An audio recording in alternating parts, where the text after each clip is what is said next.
10 over 30. Doug Hollins at guard, hitting better than 60% in the playoffs for the 76ers.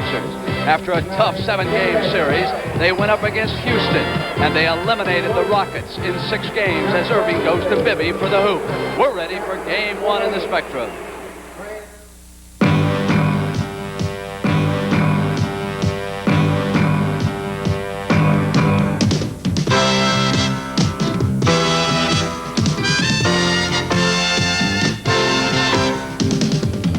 The NBA World Championship Series. Today's game is sponsored by Light Beer, everything you always wanted in a beer and less.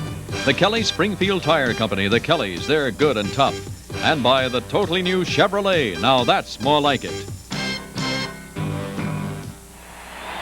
They have come alive in Philadelphia. The often complacent basketball fans know that they've got a series on their hands. It's for the NBA World Championship. It's the 76ers against the Portland Trail Blazers. Good afternoon, everybody. I'm Brent Musburger along with Rick Barry, and I hope that you have been looking forward to this series as much as we have. Late injuries on the 76ers. Let me quickly update. Lloyd III, not in uniform this afternoon. In civilian clothes, will not play in Game 1. Steve Mix, injured an ankle Friday, will try to play in this game even though the ankle is swollen. Daryl Dawkins, hit in the eye in the Houston series, will be able to play. He says that he is fine. And Rick, how about the style of the 76ers? What can we expect in this series? Brent, it's like the classic matchup. You have the boxer against the slugger, and of course the slugger is Philadelphia. They can knock you out in so many different ways. They have such great individual talent. And of course, Portland again is the boxer. They like to be methodical. Very good, sound, fundamental team concepts. We're going to take a look now at a couple plays and show you different styles of play. Philadelphia, of course, they like to run a great deal of the time, and they try to exploit the fast break as much as possible. And this scene that we're going to see here, Daryl Dawkins in the center in the circle there gets good position here on a shot coming from Calvin Murphy in the Houston series. Now watch as he gets the boards. He looks for that outlet pass quickly, makes a great pass out to Collins, and Collins and Erving really exploit the break better than any two players. Erving, right there, sees the defense commit, makes a great pass to Collins. Collins takes it on in for the easy basket. Philadelphia wants to do that all the time. Conversely, what they do poorly, I think, sometimes, George McGinnis with the ball in your circle, goes one-on-one a great deal of the time, as do a lot of the players. When they do this, it allows the defense an opportunity, as you see here with the arrows, to collapse in the middle, clog everything up.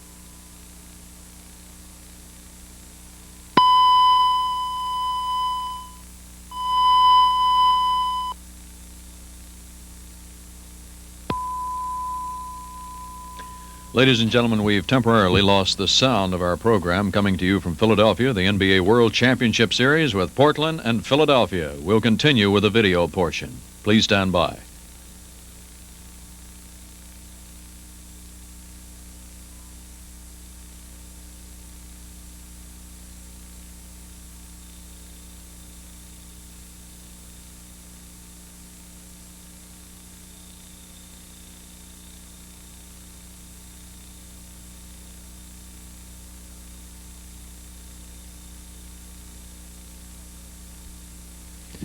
Ladies and gentlemen, they haven't tapped off yet in this basketball game. The first game of the NBA World Championship Series between the Portland Trail Blazers and the Philadelphia 76ers.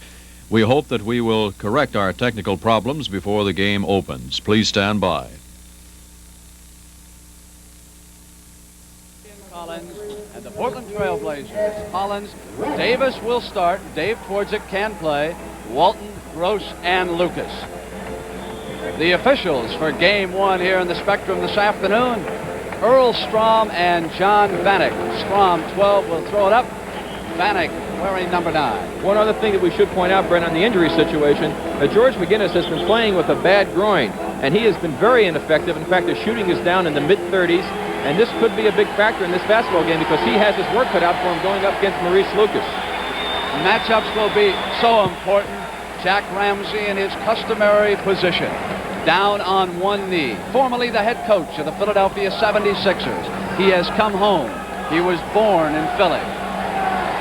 Trailblazers in red, 76ers in white, trimmed with blue and red. It'll be Walton and Caldwell Jones, and you can just see the anxiety. Tip goes to McGinnis, quickly to the doctor. Well, that's one way to start a ball game. That gives you a tremendous lift, get the crowd going for you. Portland lacks on defense there. Offensive foul. It'll go back to Philadelphia. There's the play coming off on the tip shot. McGinnis gets the ball, throws the lead pass to the doctor. 2 points. 1 foul on Lionel Hollins. Backcourt pressure, said Jack Ramsey. He will pressure Bibby all over the floor. McGinnis driving, went back, and on the turnover, here's Bobby Gross's 30 off of Hollins with control. There'll be some tension here early. Hollins controlled by Big George McGinnis. That's not a good shot for Portland for their first shot of the game. They should have tried to run their offense and get a better opportunity, perhaps inside with those cuts to the hoop. Davis matched against Bibby. They'll switch in the backcourt. That's Ramsey's plan. Inside to the doctor, got behind Gross. Walton. Great backdoor play. Bill Walton was there, but the doctor was not to be intimidated. Walton has signaled the play by rotating both hands. There are a couple of options. A contact in the corner. Erving picks up his first foul against Gross. Julius being a little aggressive here in the early stages on the defensive end. Shows you he wants this game badly. They go right side. Walton, the marvelous passer. Lucas into Gross, working against Erving. Caldwell Jones, outlet to McGinnis. Portland back on defense. Well, they can't get the easy layup. They'll have to set a play. McGinnis puts the ball down and goes to Caldwell Jones left side. And Lucas cleans it off for the Trailblazers, who are yet to get on the board. 4-0. Just underway. Game 1 of the NBA Championship Series. Now they should get it into Bill. Run some cuts. Get to the hoop. McGinnis was out on Lucas. McGinnis has fouled out twice of the 4 times that he has been matched up against Maurice, Lucas, and Portland. Lucas has fouled out once. The teams split. It was a home court series, 2-2. Here is Walton out high. Muscling in. Jones staying with him. Inside to Gross, a pretty pass. There we talked about it. That cuts to the basket. Let's take a look at it right now. Walton tries to make his move. Good defense being played. Cuts him off at the baseline. Now you'll see coming into your picture Bob Gross, who loses Julius Erving and gets an easy basket. 4-2, Philly with the lead. McGinnis signals the play. Davis out on Bibby. Lucas gives McGinnis a lot of room, and now must stay close underneath. Collins maneuvering on Hollins. Walton bats it, and the doctor's got it at the offensive end. And did you see the strength of Maurice Lucas? Jump ball, but he was yanking, Rick. Well, he sure was. To take the ball away from George McGinnis, you got to be doing something right. Here's the play right here. The shot coming up. You see them battling for position. George gets good position, goes up for the ball. Lucas was able to sneak inside. It was a good play by Lucas, but also a nice play by McGinnis. McGinnis and Lucas could be a war before it's over. Erving puts it down on Gross, comes inside a little too far. Outlet Walton, great passer. Here comes Hollins in a foot race with Bibby. Under control, but missed it. McGinnis now to Bibby. Pressure back at the 76er offensive end. Off now to Collins, who slides baseline. Doug Collins is so super with his body control. As we watch this play here, the doctor with the ball makes a great pass, seeing him come on the side. He goes baseline, reverses underneath, puts it in for 2 points. Sixers are off and running, Brent, and the Portland Trailblazers are going to have their difficulties if they don't do something about that break. And a foul on Maurice Lucas. That's his first as Ramsey bends into the huddle.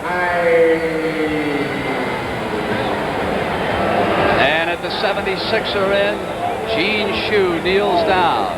His team ahead by 4. Timeout in the Spectrum. I had my own way of tackling. I used to grab the whole backfield. Then I threw guys out until I found the one with the ball. When I started drinking beer, I did the same thing.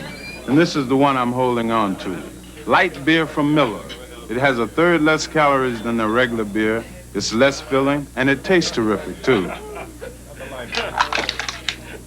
I also love the easy opening can. Light beer from Miller. Everything you always wanted in a beer, and less. We're good and tough. We're the Kellys. No roads too rough. We're the Kellys. When you need tires, from basic 4-ply tires to our latest Aramid Plus radial tires, you ought to ask for the Kellys. The Kellys. They're good and tough. We're good and tough. We're the Kellys. Rolling, rolling, rolling. Next Saturday at 4:30 p.m. Eastern, CBS Sports Spectacular presents the 55th annual Red Bluff Roundup Rodeo with the top cowboys competing. Gary Wells will attempt live to jump over 21 and a half cars. And we'll have the mixed doubles bowling championships. That's all coming up next Saturday at 4:30 p.m. Eastern on the CBS Sports Spectacular. Back in the Spectrum with 9:28 to go in the first, and Rick, Philadelphia's been tougher off the glass so far. Well, that's going to be a big factor here. The team that can control the boards are able to ignite their running game, and both teams like to do that, although Portland's trying to have a controlled running game against the Sixers. They don't want it to get helter-skelter. Inside to Walton with that patience, waiting. Gross uses the screen. So Bobby Gross with a couple of hoops. George McGinnis and Julius Erving just actually got in one another's way, and that's why he was Offense still wide wide open. open. That's a good play by Bobby Gross. He will do that. Julius never did see him, and he got good position on the play. As we see the ball coming in right now from out of bounds over to Julius, you see he never saw Gross. Gross is right there. You got to give a little act with it, but it was a good call. 2 fouls, Rick, on Julius already. Bibby backing into Walton. Gross comes down the baseline and puts in his third basket. All 6 of the Blazers' points. 7-6 Sixers ahead by 1 free throw. Well, Bobby Gross is having a good time out there now, and with Julius in foul trouble, he's going to be a little leery about getting too close to him and picking up that third one. Could be a big factor here. Hollins on Bibby, off McGinnis's hands. Bibby retrieves. Bibby. Walton battling. Jones came up over the top of him. Good hustle by Jones that time. You can see many times that Bill Walton will lose that kind of a defensive rebound. Contact. McGinnis has picked up another foul underneath, and that's 2 on George. Coming down to 4, Lucas and McGinnis were going at it pretty good, and McGinnis neglected to throw his elbow and knock Lucas off right in front of Earl Strom. Not the place to do that. That's 2 on the 2 big forwards for Philadelphia. And Steve mixed with an aching ankle. They rotate right Davis. Davis will take the jumper off iron. Jones gave the Blazers just 1 shot. Backcourt pressure, Davis. That's what Jack Ramsey wants. He does not want to allow them to get those breaking opportunities if possible. Philly sets a play. Lucas on McGinnis. George backing in. McGinnis comes up with the one-hander. Batted away Walton. Hollins, but Collins was back and Jones was right there. Lucas, a good shooter outside. 9-8 Philly, 7:49 first quarter. The doctor goes to work on Gross, and Gross seals him up at the baseline. McGinnis to Collins, flying down the middle. Walton takes it off. Collins was open, shot just didn't go. Hollins with pressure off to Gross, and Gross has put in his 4th field goal. Take a look at Collins on the last play. He cuts down the middle, sees the opening. Unfortunately for the Sixers, he missed it. Walton got it out, and a good break for Portland. Blazers up 10-9. 4 field goals for Gross, 1 for Lucas. Bibby pull-up was fouled that time by Lionel Hollins, his 2nd foul. So we've got 3 of the most important players in this basketball game picking up 2 early fouls each. The 2nd on Hollins, and of course McGinnis and Erving with 2. And these fellas are going to have to be a little more tentative out there. They get that 3rd foul, and it could cause a lot of strategy changes on the coach's part. Henry Bibby, who played 1 year at UCLA when Bill Walton was the center, they defeated Florida State for the NCAA championship that year. Bibby puts the Sixers up 11-10. 7:15 first quarter from the Spectrum. 2nd game on CBS Thursday night, 9 p.m. Eastern Time. Walton waits, Walton jump hook. Bill has really perfected that shot. He's doing a heck of a job with it. It's almost impossible to stop. His first field goal in this championship series. Portland's first appearance in the playoffs, and they go for the title. They double-team the doctor effectively. Bibby pushes one up on Davis short. Bibby regains as Lucas couldn't hold on. They seal up the doctor, and Gross knocks it off. Walton there, too. It's incredible. Bill Walton is just zoning in the middle. He's not even leaving the center position. He's just letting Jones roam outside. McGinnis outside tries to bring Lucas, but it wouldn't go through. Outlet quickly by the Blazers. Sixers are back on defense. Lucas left side up over McGinnis. An extra inch, and Walton came up over the top. Walton has picked up a foul up over Jones. There's the play here. You see Bill coming down, trying to get into the boards. He jumps up, makes a little body contact. That's going to happen under there, and the officials elected to call a foul. Davis goes right with Bibby. Battled his way through that screen by McGinnis. Gross pressuring Erving underneath. Shot clock a factor. McGinnis puts it down and goes to the basket. George McGinnis wants to shoot, Rick. He thinks it's very important.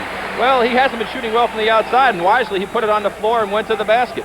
We are going to preview Bill Walton. We'll isolate. That's a director's view. And when we see something, we'll bring it back, and Rick Berry will tell you about it. An isolated preview. Traveling. It'll go to the Sixers. 13-12. Sixers up by a point. 5:52 left, first quarter. Hollins with 2 fouls. McGinnis with 2. Erving with 2. Walton with 1. Lucas out on the ball, which was being handled by Jones, the Sixers center. Look how far out they've got the Sixers playing offense. They're 25 feet from the hoop. And Bibby shoots out there, Rick. Davis came out on him, and it's a foul on Bibby, who was reaching back on Davis. Earl Strom right on top of that play. They see Gene Shue. He wasn't too happy with it.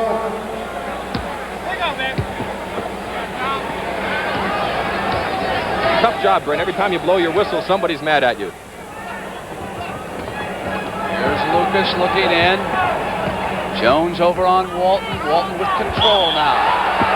And you could see Jones trying to pressure him away, and he fouled. And here's the isolation we were talking about, Rick. All right, here's the play coming back right now. Lucas sets a good screen on Collins. Now he'll get the ball. He'll try to spin to his right. Caldwell Jones is standing there trying to hold him. Foul was called on him for impeding Walton's progress to the hoop. Jones' first foul.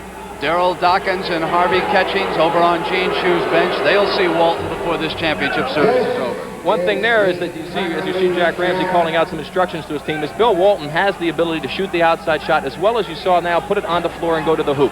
Something that Jones does not do that well for Philadelphia, allowing Bill Walton the luxury of zoning up the middle, clogging it up for the Sixers trying to get their penetration. Tied with 5:19 to go in the first quarter. The Memorial Golf Finals after this as Erving puts the Sixers up by 2. That's just a great individual effort by the doctor.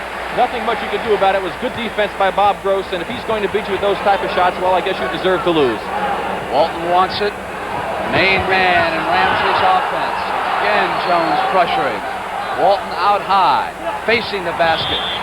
Jones over on him, and he fouled him again. It is going to be a tough series for Walton. Let's take a look at the doctor's last play. Starts to go to his right. He gets cut off there. Goes back to his left, and just makes an incredible tough shot over Bill Walton.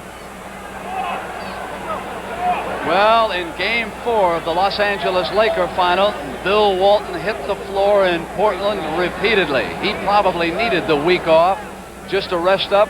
And here we can see the muscle being applied by Philadelphia against Walton already. That's George McGinnis in your screen. You can see that he's worked up quite a sweat, as they say. Perspiration is a little better word. When we talk about Bill Walton, Rick, the one man who never knocked Jack Ramsey's center through his first 2 years in the NBA was Gene Shue, the coach at Philly. He has always said that Walton would become one of the finest in the NBA. And how right Gene Shue is. Timeout for the 76ers. Shue will talk to his team. The Blazers and Bill Walton are tied now. It's 15 all. 4 minutes and 54 seconds left here in the first quarter. Chevy Chevette can save you time and money. Let me show you. Chevette's owner's manual recommends an oil change and lube just 3 times in 25,000 miles of normal driving. Oil filter twice, spark plugs and fuel filter just once. Compare that with Datsun and Toyota. 25,000 miles. About 2 years of normal driving. Chevy Chevette's engineered to give service, not get it. Chevy Chevette, it'll drive you happy. Chevy Chevette. Hi there, what are you doing there? Go ahead, say it. You think I goofed, don't you? So I got the wrong paint last time, so it didn't last. Don't rub it in. But sweetheart. Admit that I was smart enough this time to get Lucite paint. Lucite's tough. It has a special tough sealing process with overlapping mica plates to help seal out moisture and resist peeling and cracking. So give me a break. I'm doing it right with tough sealing Lucite. You do everything right. And for rustic wood, do it right with Lucite Exterior Stain. Presenting honest blue jeans. Nothing plastic or phony about them, because they're all cotton. 100% easy washing cotton denim. And the Lee Company makes them with a patented finish, so they won't shrink, never need ironing, stay neat looking. And sometimes looking neat comes in mighty handy. If denim jeans aren't all cotton, they're not denim jeans at all. Following the game, CBS Sports presents the Memorial Tournament with the top touring pros shooting for the championship. That's the Memorial Tournament from Muirfield Village Golf Club. Following the game.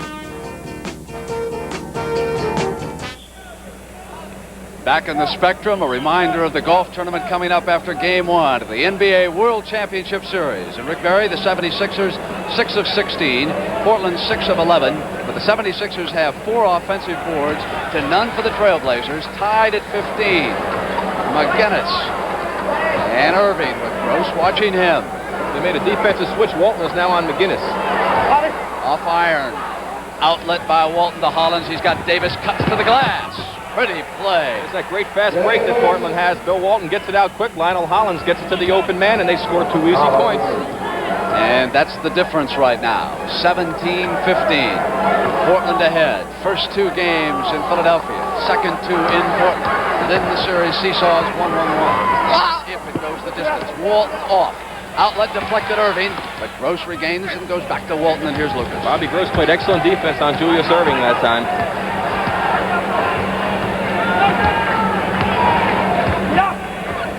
Hollins.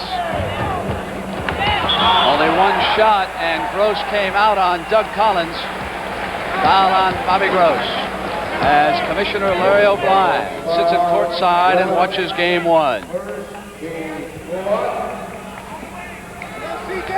And who is that man over there next to the commissioner? I know he's not pulling for Philadelphia. He's supposed to be impartial. We better get somebody in a Trailblazer uniform on the other side. Inside to Erving, goes up on Gross. Lucas gives him just 1 shot. Hollins quickly to Bobby Gross, pull up, uses glass. That's 10 points for Gross. That's a great pass that time by Lionel Hollins. He looked to his left side, got the defense moving that way, whipped it the other way to Gross for the easy jumper. Here is a warning for delay of game against the Trailblazers, and they have been warned. Gross is 5 of 6 now, Rick. As you see the play right there, Hollins made the great pass to Gross off the board. Nice soft touch, and Gross is a big factor right now in this basketball game, both offensively and defensively. As he was in Game 3 against Chicago out in Portland. McGinnis against Walton, hits it outside. Yes, but they're forcing them to shoot outside. That's the 5th consecutive shot from the outside for Philadelphia, and you're not going to win consistently doing that. That was the trouble they had last Sunday in Game 5 against Houston, as the Rockets made him go outside in the second half. Lucas got McGinnis up. Now Lucas comes back and hits. Under pressure, Maurice Lucas hit that one here in the Spectrum. George McGinnis got a break there because Lucas could have drawn that foul.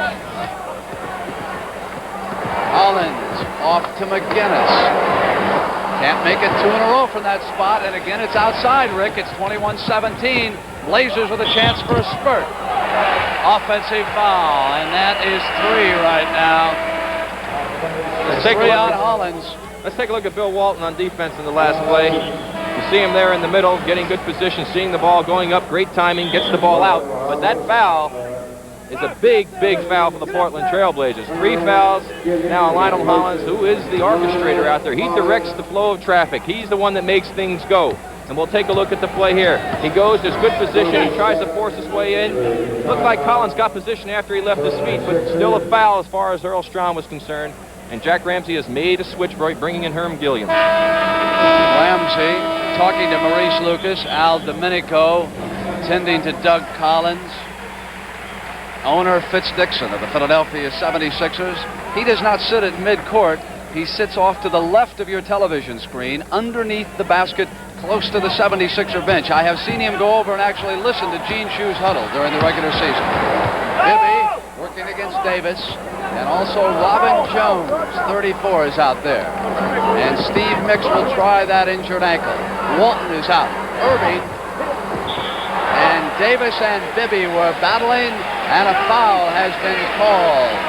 Loose ball foul against Davis, and they are in the penalty as Bibby comes to the line. Well, Bill Walton will be getting arrested on the bench now. The 76ers are going to have to try to capitalize on that. We'll keep a close eye on Steve Mix and see how well he functions on that injured ankle of his. And, of course, the Philadelphia team, as you pointed out so many times, Brady, they're relying on that outside shot consistently. It's allowing Portland to get good inside position, get the boards, and get their break running. So they're going to have to get better penetration. Daryl Dawkins. You can hear him coming when they start applauding in Philadelphia. Now, Dawkins took an elbow in the eye during the Houston series, was hospitalized. It was inflamed. He says he can see fine, expects to go at full strength. Walton is out. So let's set the lineups. Davis and Gilliam, Lucas, Jones, and Larry Steele out there for Jack Ramsey. Davis goes into Robin Jones on the turnaround, and the NBA's only successful walk-on this year hits the field goal. 2 minutes left in a quarter. You can hear my friend Zinkoff tell everybody 2 minutes left, and we've got a foul. Steele got outside and picked up his first foul. The doctor is trying to go down low and post both Bobby Gross and now Larry Steele. And that time Steele, in his anxiousness to get over his shoulder, will pick up the foul. You'll see the play coming up here. The pass from Bibby over to Mix. See Steele trying to go over the side. It really didn't look like he hit his body. Julius was kind of holding him off, actually.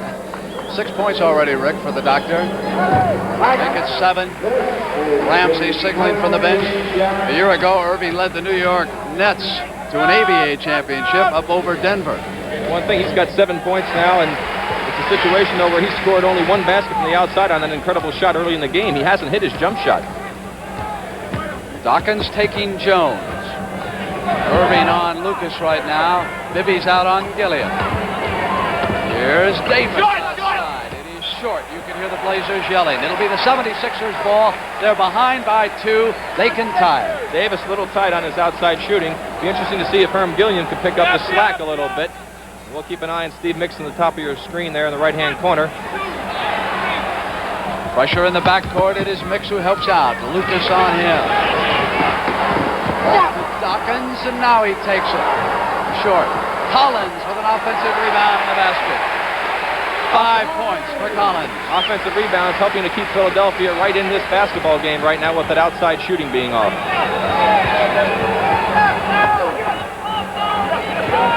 Portland on the right side. Lucas away from the hoop. Jones retrieves. I would say that 8-day layoff has affected Portland. They are not smooth yet. Lucas, Erving controls on the floor. Off right side, Bibby. Back. Oh, Collins to Mix. But only 1 shot as Lucas controls it off to Gilliam.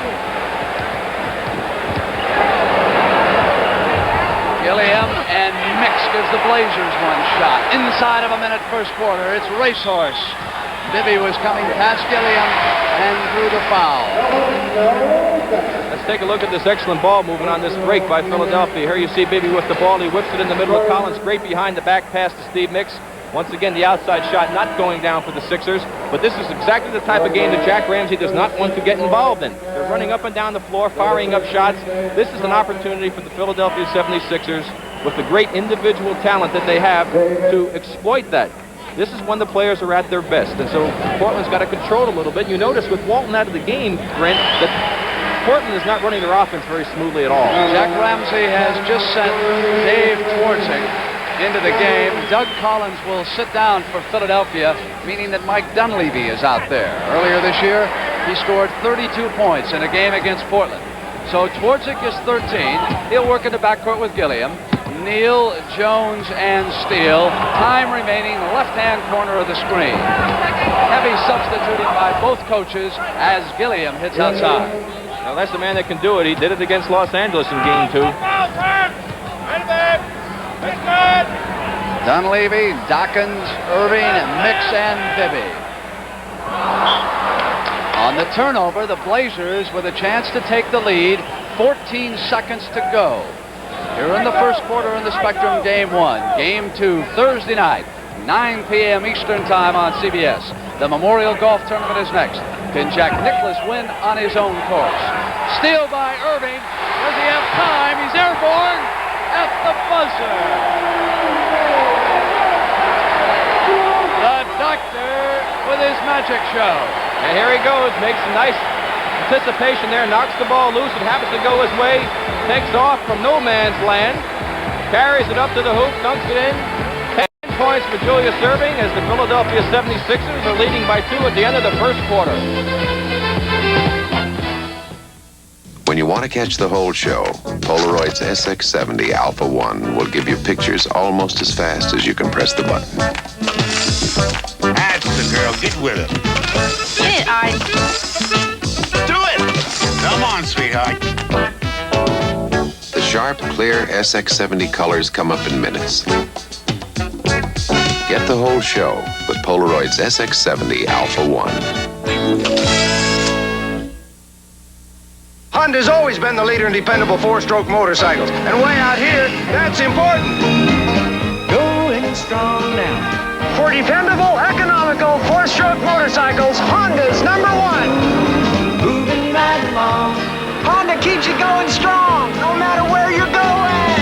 Going strong now. Moving right along. When you're on a Honda, you're really going strong.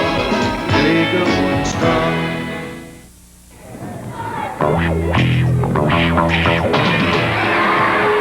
Basketball is a game that calls for skill, intelligence, and stamina. I'm Bill Bradley, and here at this United Way-supported girls' club, young women develop these same skills, keeping physically fit and mentally alert. This early training stays with them all their lives. Thanks to you, it works. For all of us, the United Way.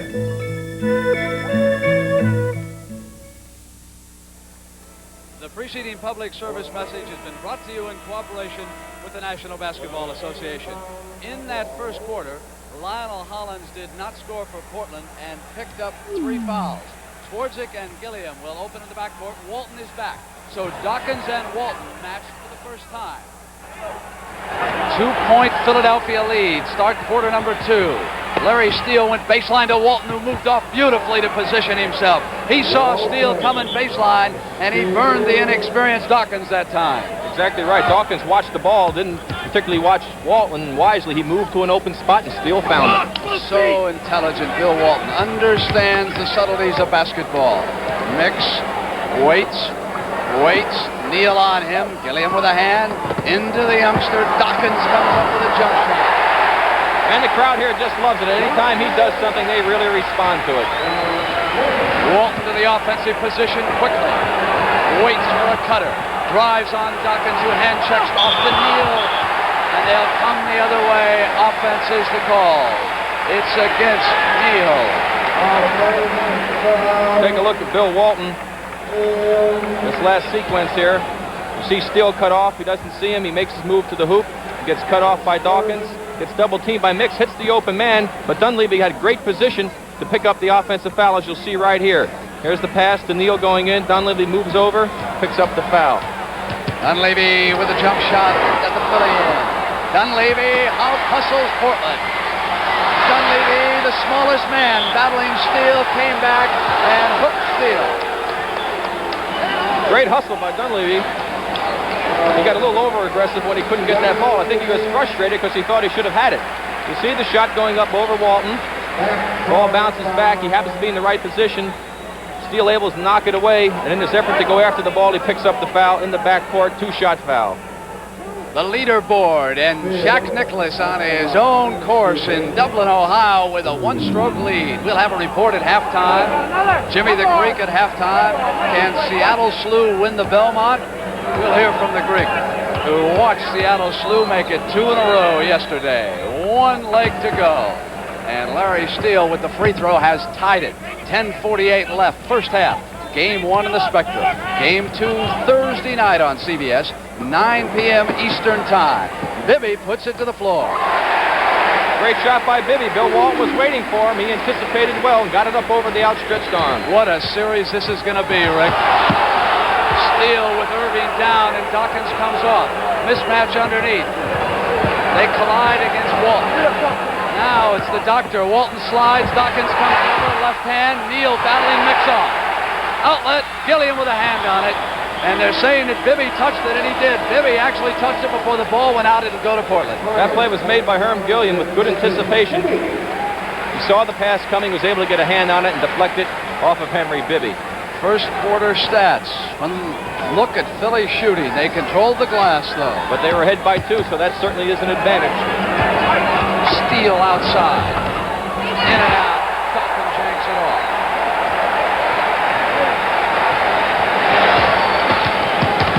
Mix. Coming up, offensive foul against Steve Mix. There's been an incredible number of offensive fouls called so far in this ball game. You take a look at this great rebound by Darryl Dawkins on the last shot by Larry Steele. He gets good position, screens Walton off, and he just goes up and vices it down. He just squeezes in that one hand of his. Here come the men from the Northwest, and can they play this game together? Schwartzik, back from an injured ankle, has missed the last 5 games, all of which Portland won as Johnny Davis did a job. You can see the mismatch.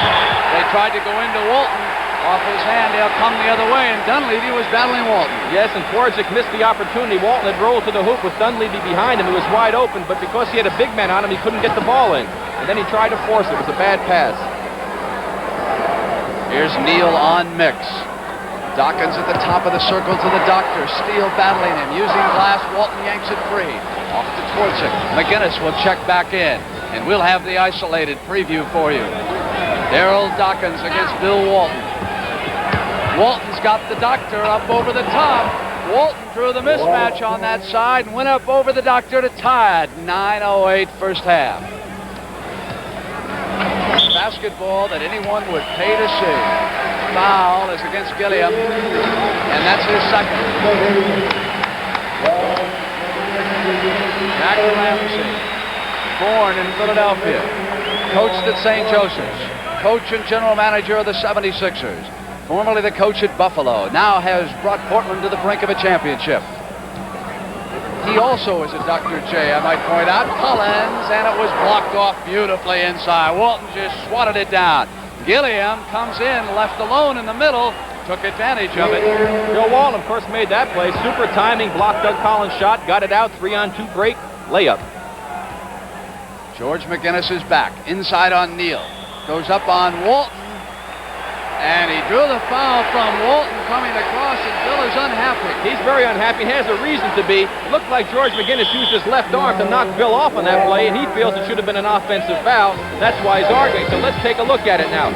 Here we see the play coming down. McGinnis goes to the hoop. Watch his left arm right here.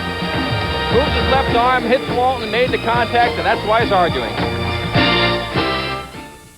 Changing to Cam 2 motor oil's like falling in love. A running and a racing to make it the best. Cam 2. Stock cars, Indy cars, and all the rest. Cam 2. Change your own to Cam 2 alone. It's tough. You'll love it. Cam 2. Hey, if Roger Penske is willing to risk a $100,000 car in $1 million race on Cam 2, I'm with him. Cam 2. You know it's tough, and you love it. You're about to see a demonstration of an incredible product the 3M company has come up with. That's right. Those are bikes. And you can clearly tell they're bikes, even 300 feet away from these headlights. All because 3M had the idea of using reflective material, like they developed for traffic signs, on bike tires, to make riding at night a lot safer. Now, doesn't that make sense? The 3M company. Introducing the new Remington XLR, the electric shaver that shaved as close as a blade. And to prove it, we're doing something spectacular. We're giving away a blade to compare it with. We guarantee the Remington XLR will shave you as close as a blade or your money back. Now that's really spectacular. The Remington XLR shaves as close as a blade or your money back. Can Bjorn Borg, one of the best tennis players in the world, beat champions of squash, badminton, racquetball, and table tennis? Watch the World Rackets Championship next Sunday at 2:30 p.m. Eastern. What What do you think, Rick? Farrah Fawcett look-alike contest winner? And every time you turn around, you see her these days. It's all in the hair, they tell me. 8:35 to go in the first half. There's the leading scores, but Gross has cooled off, Rick. Well, there's a good reason for that, Brent. He hasn't been in the game. He just came back in. He got a rest because he's been working hard offensively and defensively. Jack Ramsey knows that he could be a big factor, and he's given him that rest. So now he's back in to try and take advantage of the doctor, perhaps pick up that third foul on him. Lucas, Walton, and Gross, Hollins, and Davis. So the 5 starters are back. One important statistic here is that Portland has scored 8 points off of 6 break opportunities. The 76ers have only had 2 break opportunities and have only scored 2 points. The offensive rebounds have been helping them.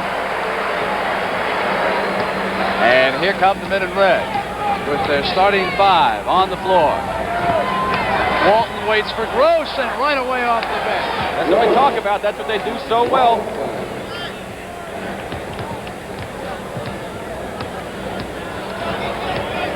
Time after time, Portland worked that play against L.A. Bibby is left alone. Wouldn't stay down. Dawkins going up on Walton and a foul by Darrell. Let's watch the last play here. Let's see if we can see how Bobby Gross gets open. Walton with the ball.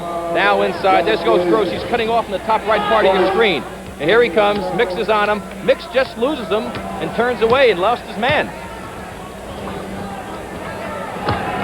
This time he went with him, Rick. They came from the other side.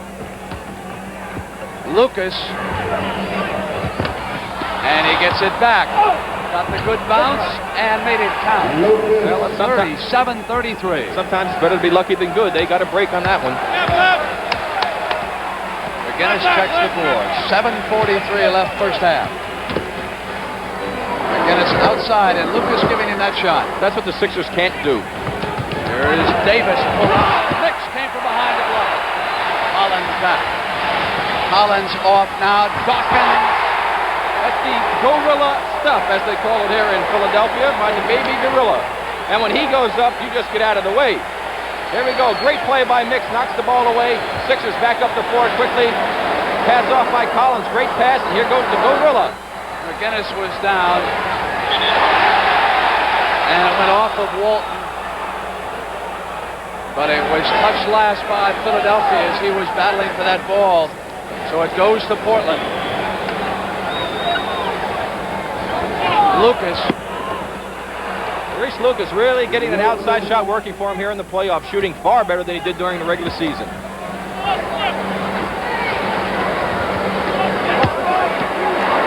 Next, the doctor will check back in. One of the few outside jumpers that the Sixers have hit so far in the first half. Walton signals the play. Doug Collins has not been involved in this game much for the Sixers, Brent. Walton on the turnaround. Taken down by Gross, who passed it off inside and then came back and went up over the top. Gross made a bad decision that time, Brent. He picks up a foul on that play. He got the ball back in the middle, and he really had a chance to shoot it. He elected to pass the ball off to a little man inside with the big guys, and he really couldn't get a good shot off. 2 fouls on Gross, who has scored 12 points already in this game. He is high. For Erving, he has 10, and he'll be coming back. The Z28 is back. Chevy Camaro Z28, with the kind of suspension you'd expect to find only under a legend. The Z28 is back. Chevy. Camaro Z28, all the performance of a 4-barrel 350 V8, a heavy-duty 4-speed manual transmission, and a performance rear axle ratio. The Camaro Z28 is back from Chevrolet.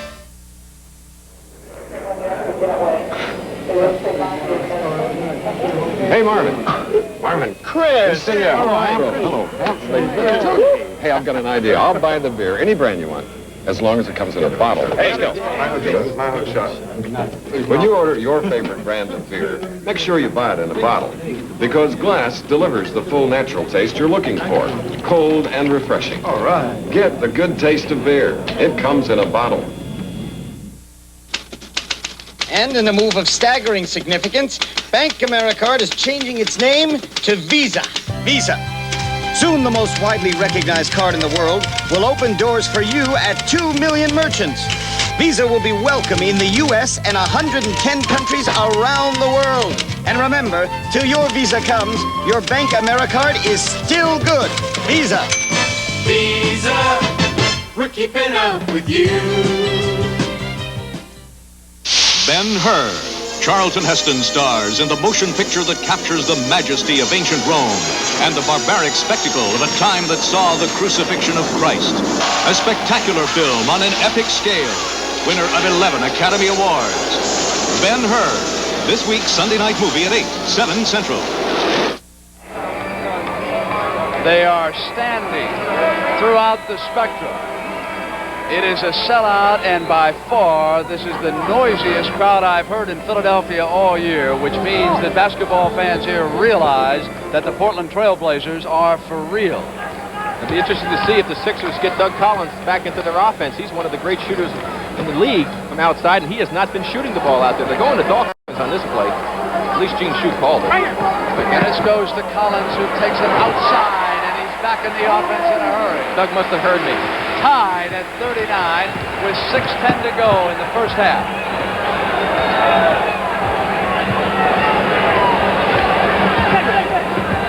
Lucas, McGinnis on him, the two big power forwards. Walton wants it, Dawkins half fronting him, over on the left side, shot clock a factor, Gross must hurry. Davis, it's going to expire. A 24-second violation, and the crowd prevented Jack Ramsey from getting the message down to his offense. The offense is setting up away from Ramsey's bench. We will isolate Collins and see if we can bring back an isolated replay. Foul call. It'll be a front court foul. Gene Shue running up the sideline here, trying to get him to say it was a backcourt violation. And that is team foul number 3. Number 4, excuse me, for Portland. Next one will be the bonus. 2 on Davis, who was assessed that foul. McGinnis underneath to Collins. 2 quick hooks, Rick. He's back in their offense. Boy, does he work great. He works so great without the ball. That was a set-up play and a good pass by McGinnis. And we'll look at that one in a little bit when we get a chance. Lucas maneuvering McGinnis, knocked it away. Hollins retrieves. Hollins jump shot. Tied again at 41. Here's the ISO we promised. Now watch Doug Collins move without the ball. He makes a great move. Now he reverses, loses his man. A super pass. Great play. With control again from the corner. 3 in a row. Hitting better than 60% in Philadelphia's first 13 playoff games. 11 points here today. McGinnis popped out on Maurice Lucas and fouled him. And that is 3 fouls on McGinnis. And Steve Mix is into the game quickly. And it may be a good thing, too, that he's coming out, because McGinnis and Lucas were having words, and they were really going at it. Mix tries Lucas.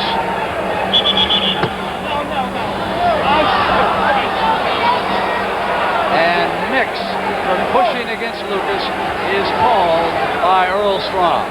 Both teams will now be in the bonus on the next violation. Here's Gross, wheels right to Davis. Hollins on the steal. Lead to Mix. Gross can cut him off. Mix comes to the hoop, and Gross was there, and he fouled him, said Bannock. That is 3 fouls on Bobby Gross. There's the play again. Good outlet pass by Doug Collins to Steve Mix. You can see he's not running at his best speed. He goes up for the shot. Gross goes up. Made a pretty good block, but he had a little contact down low. John Bannock on the play. Herm Gilliam re-enters the game for Ramsey. Davis goes out. 4:42 left in the first half. Jimmy the Greek on Seattle Slew and George Allen's contract at halftime. That's 12 for 12 from the foul line for the Sixers. It's number 13 possible coming up, and Portland's only 5 for 6. A 4-point Mix lead, and we'll watch Mix and Lucas duel isolated.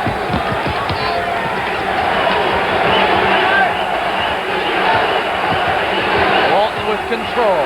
There's that jump. Full turnaround that time, more than a hook shot by Bill. And again, Shue is up complaining about delay of games as the ball was rolled out of bounds. You can see Lucas on this last play. He's going to go off the split. Makes a good cut to the basket and was in good position for the offensive boards had the shot not go in. Lucas and Mix exchange words on the rim. Jack Ramsey out, Strong pushing Lucas off. Dawkins now steps in front of Mix. Lucas and Dawkins, Strong in between them. It was actually Mix and Lucas who went at it first, and then Dawkins intervened. Maurice was going at it heavy with George McGinnis, and Steve Mix picked up right where George left off. A lot of contact been going on out there, and Lucas has got to keep his cool right here. He can't afford to lose and get thrown out of this game. He's too important to the Portland Trail Blazers. Now Strong telling both Ramsey and Shue to stay on the bench, that he will take care of the trouble. We will continue to isolate that war among the strong forwards. Lucas on Mix right now. Sometimes it will be McGinnis. 4:17 left first half. Sixers up by a field goal. Into Hollins. Did you see Walton hold up? It would have been goaltending. He could have pinned the ball easily. Lucas wants it. Lucas forces one off short. So it is frustration time. The Sixers come down, and it's Bibby. Hollins harassing him. Off to Doug Hollins, who's been flying all over. Gross with a handle, out of bounds, goes to the Sixers. Jack Ramsey wisely is calling timeout. The Portland team is running a little wild out here right now. He wants to get him to sit down, cool off a little bit, explain to him what he'd like to have him do. Get back into your game plan, work the play, know what you're doing out there, don't run wild. For my money, a lawnmower has to work year-round, like my Toro Grassmaster. I use the rear bag to pick up clippings in the spring. In the summer, I remove the bag, and the Grassmaster lets me mulch. In the fall, it even picks up leaves. And it does all this season after season after season. Haven't you done without a Toro long enough? Dawn Lodge, Sea of Japan.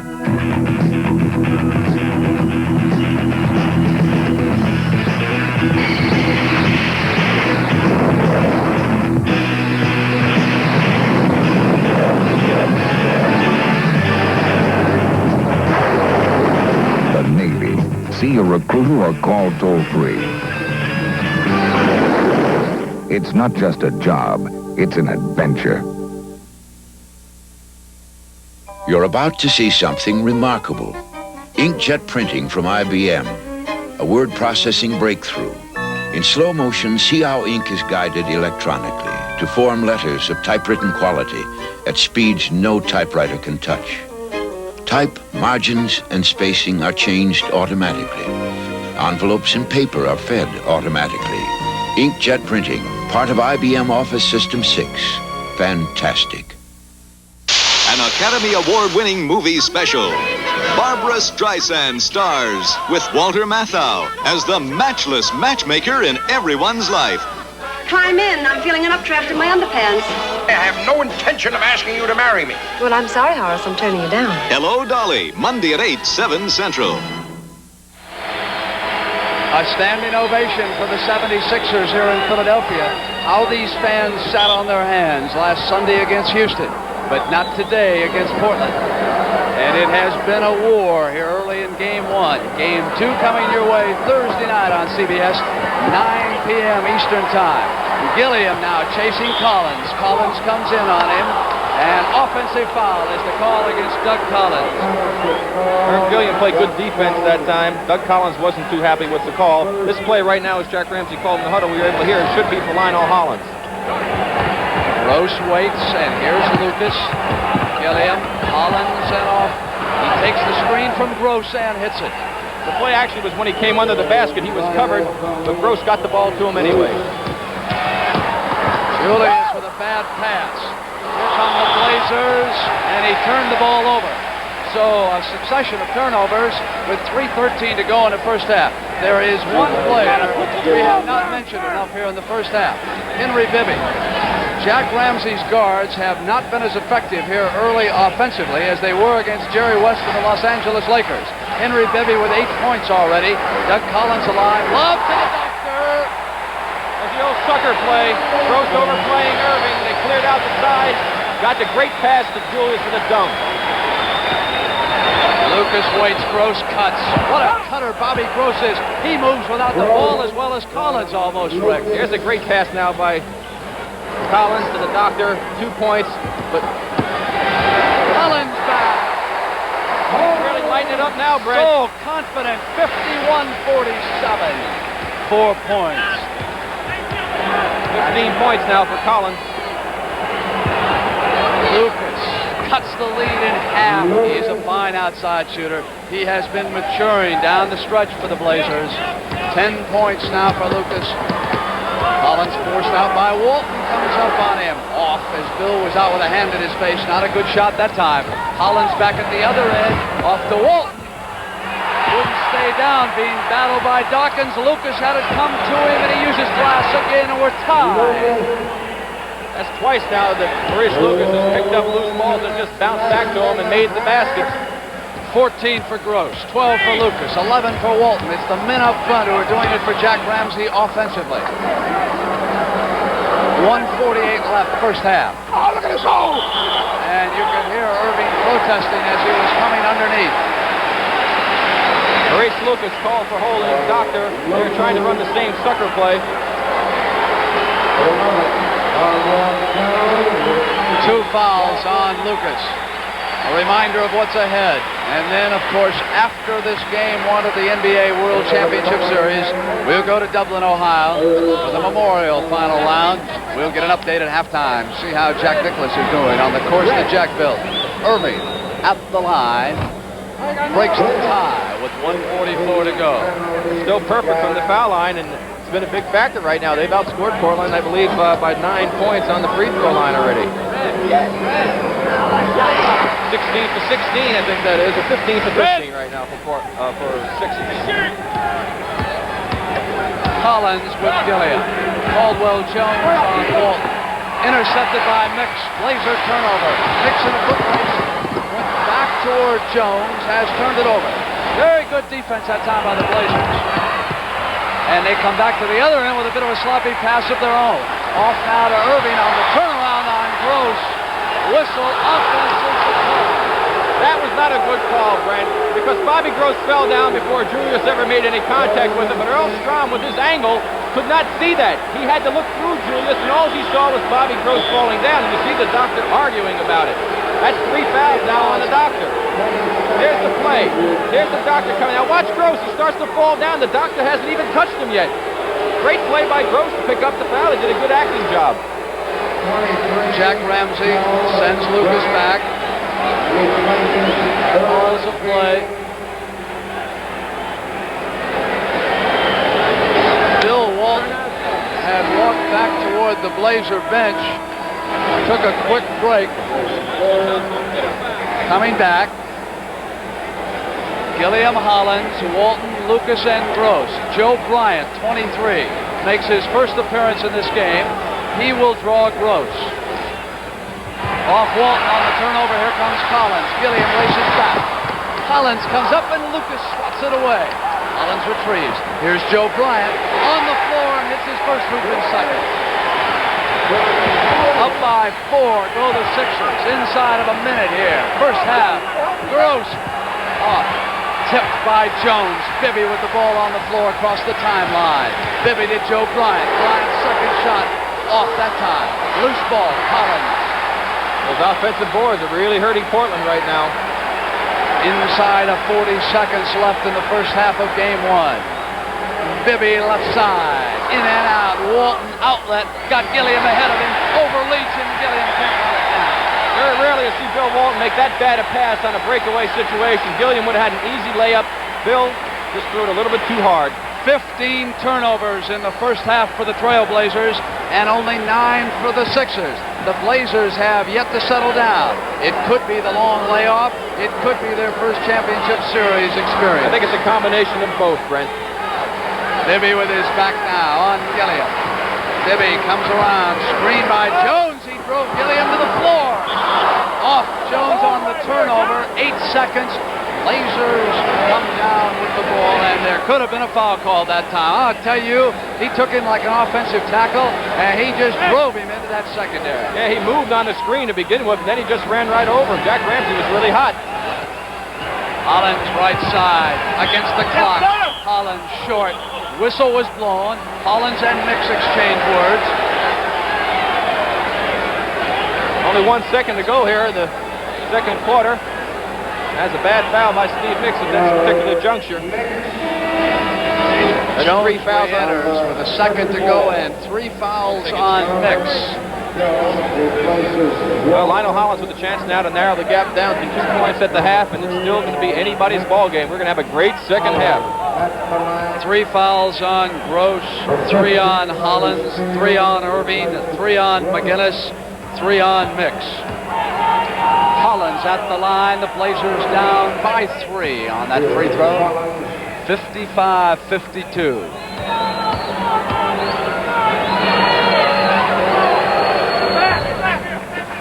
Two-point game, 1 second. Bryant will throw it up at the buzzer. The first half is over. It is all we expected and more. The second half will come up and the war will continue. Jimmy the Greek coming your way at halftime, along with slam dunk and highlights in the first half. You know, it looked like a light day, with nothing to deliver but posters for the AC Spark Plug Buy 7 Get 1 Free sale. What could be easier, right? Wrong. Do you know how many places sell AC Spark Plugs? And everyone with a poster like this is selling 8 AC Spark Plugs for the price of 7, as long as supplies last. Sure, getting a free AC Spark Plug is a great idea.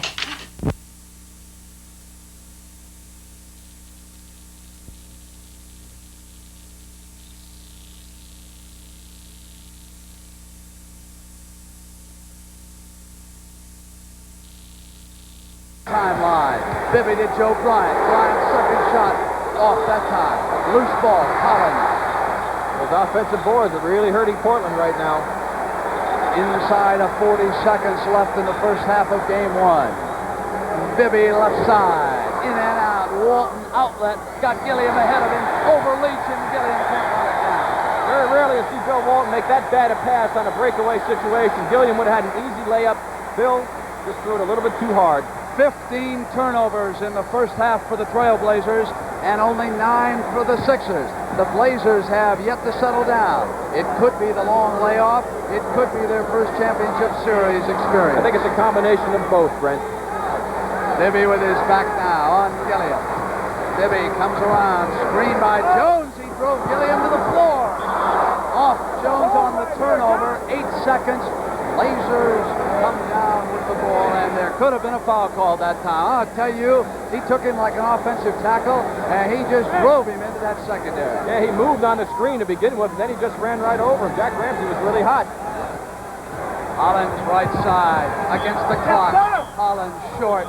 Whistle was blown. Hollins and Mix exchange words. Only 1 second to go here in the second quarter. Has a bad foul by Steve Mix at this particular juncture.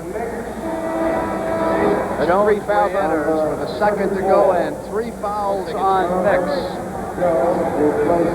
Well, Lionel Hollins with a chance now to narrow the gap down to 2 points at the half, and it's still going to be anybody's ball game. We're going to have a great second half. 3 fouls on Gross, 3 on Hollins, 3 on Erving, 3 on McGinnis, 3 on Mix. Hollins at the line. The Blazers down by 3 on that free throw. 55-52.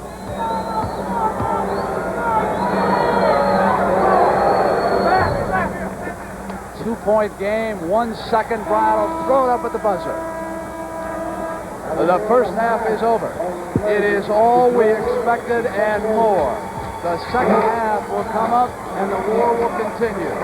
Jimmy the Greek coming your way at halftime, along with slam dunk and highlights in the first half.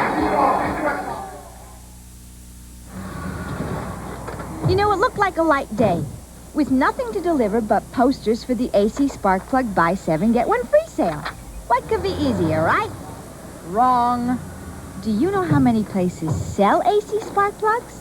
And everyone with a poster like this is selling 8 AC spark plugs for the price of 7, as long as supplies last. Sure, getting a free AC spark plug is a great idea. But you better move fast. Bernie's been leaving the house with a smile ever since he started getting stroked in the morning. I've never been stroked quite like this before.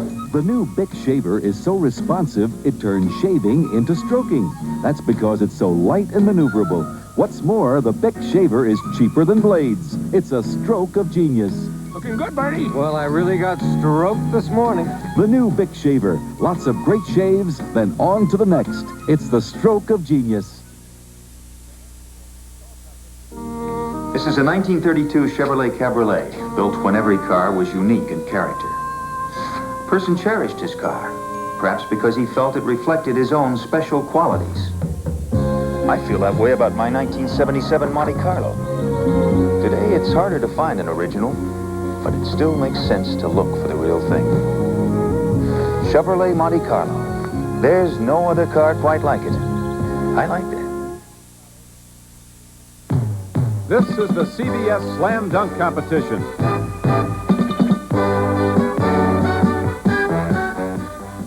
Today, 2 former UCLA All-Americans are matched up in Slam Dunk competition. Kareem Abdul-Jabbar, the preeminent player in the NBA from the Los Angeles Lakers. And up against him is Richard Washington, a first-year player from the Kansas City Kings. Like Jabbar, a former UCLA All-American.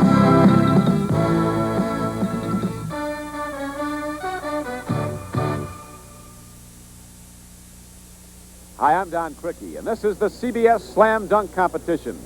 The best slam dunkers in all of basketball are competing for upwards of $50,000 in prize money, with the ultimate payoff to the winner, a check for $15,000.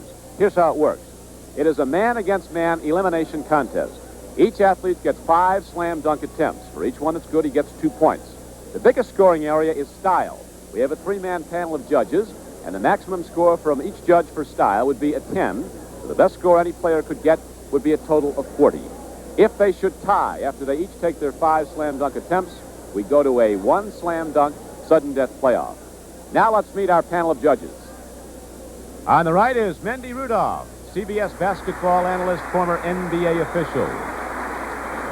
Next to Mendy, one of the great backcourt players from the Boston Celtics, Sam Jones, 6 times a member of the World Championship team at Boston. And nationally known basketball writer Larry Bortstein, our 3rd judge. And now, Richard Washington leads off the competition. The 1975 NCAA Championship Tournament Player of the Year. Richard Washington signed as the #1 draft choice of Kansas City after his junior year at UCLA, passed up his senior year. At 6'11", 230 pounds, he can run with the guards. And as you can see, Richard Washington get way up in the air. They say he's going to be an all-pro and an all-star quality player for years to come. Got better every game, but the Kansas City Kings does not get that one to go on the turnaround. Richard Washington makes very sure of his center line jump shot coming from off the foul line to bang it down. So Richard Washington hits 4 of 5 shots. 8 points on shooting as we await the style point breakdown. You watch Richard Washington with that great agility despite his enormous size. 24 points on style, 8 points on shooting. Richard Washington with a total of 32 points. And now, a man who preceded Richard Washington on national championship teams at UCLA, the great Kareem Abdul-Jabbar. In the midst of one of his greatest seasons ever, #3 in scoring in the NBA, #2 in rebounding, #1 in field goal percentage, has blocked more shots than any player in the league, and recently selected the NBA Player of the Year for the 5th time in his 8 seasons. His 4th attempt, Kareem Abdul-Jabbar spins it off and knocks it down, so he has already equaled the shooting total of Richard Washington. And Kareem Abdul-Jabbar gets all 5 of his slam dunk attempts. So now, as we watch Kareem Abdul-Jabbar come down the middle in slow motion and soar up into the air, vaulting up over the rim, the style point breakdown after this double clutch and a pump fake slam down is an 8-5, an 8-5, and an 8-5. And it's going to be Kareem Abdul-Jabbar advancing with a total of 35.5.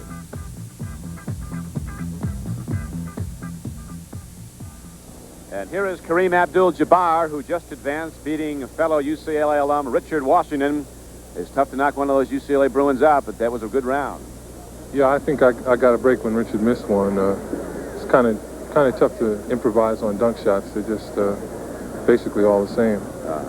Well, congratulations, Kareem. We'll see you in the rounds to come. Okay, thank you. Kareem Abdul-Jabbar advancing.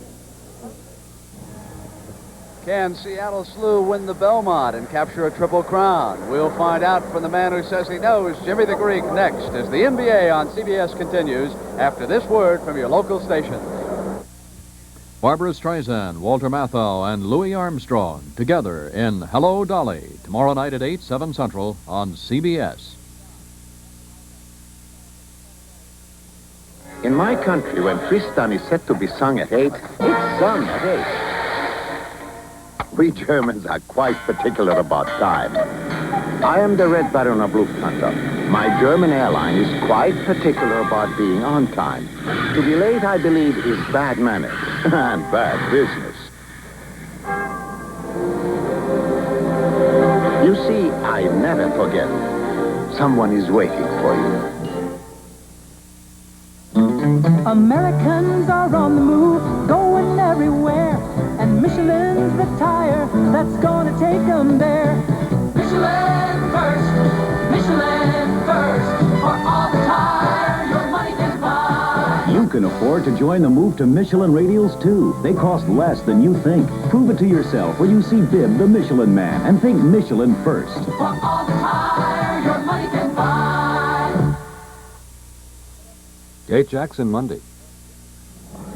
You should have seen the grin on the Greek's face yesterday when he arrived in Philadelphia after telling me there would be Seattle Slew again in the Preakness. Now Jimmy the Belmont. Can this colt win the Triple Crown? Oh, he's a prohibitive favorite to do so. This is a great horse. I mean, a great one, too. I want to take one more look at his stretch run yesterday. You were at Pimlico. Compare for me Seattle Slew with Secretariat. I'll tell you, personally, I think that Seattle Slew and Secretariat would ever meet or would have ever met. It would have been a nose finish at the wire. What about the rider Jean Cruget? He has been criticized by some, Jimmy. It's quite ridiculous to criticize a jockey who has had 8 starts with a horse and won all 8 of them. I thought he rode a beautiful race. He kept him right off of Cormorant, clear until the head of the stretch, then hit him one time, and then hand rode him from the 16th to the pole in. Any newcomers who were not at the Preakness coming on in the Belmont to challenge? Oh, definitely. Sanhedrin, Galbraith's horse, is definitely waiting for him there, and it's the type of racetrack that Sanhedrin needs. Iron Constitution, of course, will run again, and there's a filly by Calumet, our Mims, that can be dangerous. A reminder, June 11th, the 4 p.m. start. Jimmy the Greek will be at Belmont, the Triple Crown race coming your way on CBS. Want to change the subject, professional football. What about some of the players I hear that might be traded, some of the big linemen? Well, they talk about Culp, Ernie Holmes, Mendenhall of the Giants. They're on the trading block. So Houston might finally get rid of Curly Culp. Ernie Holmes with the Pittsburgh Steelers. Art Rooney has done so much for him through the years. He sure has. Now, what about George Allen and his contract with the Washington Redskins? I don't believe he has signed or renegotiated yet. Well, the Washington press, our good friends, all say that he's definitely in. But we have found out from the West Coast that he isn't. And the only persons who haven't made a decision as yet, of course, is Mrs. Allen and Mr. Hookstratton, of course, who handles him, who also handles our girl Phyllis, whom we all love, by the way. But the contract between Allen and the Washington Redskins is quite a distance apart. All right, Jimmy. Have a nice week, and I'll see you later. And here in Philadelphia, before a sellout crowd, we're at halftime. 76ers lead the Blazers, 55-53. Doug Collins tossed in 15. Hi, ever need to rent a car fast? Watch. Hertz, #1 club number 21586, arriving in San Diego at 2 p.m. on RAL Flight 9. Returning it there tomorrow. Okay, thanks. That's all there is to it. When you're in the #1 club, nobody makes renting a car faster or easier than the Superstar. Even before you get there, your car is pre-assigned, your forms filled out. So rent a Ford fast from Hertz, the Superstar in rent-a-car. There's this big argument going on about light beer from Miller. Right. Some guys argue the best thing about it that it's less filling. No, that's true. It has a third less calories than their regular beer. Other guys say the best thing about it is its great taste. Here, here. I feel very strongly both ways. After all, I'm not the kind of a guy who ever gets into an argument.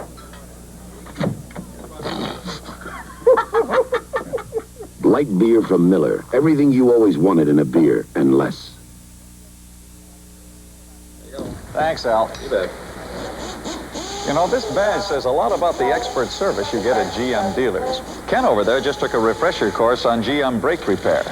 And Bill's machine is built especially to service GM cars. Both Ken and Bill use genuine GM parts. Look, if you own a GM car and want good service and the right parts, take it to your GM dealer. Ask for Mr. Goodwrench. That's us.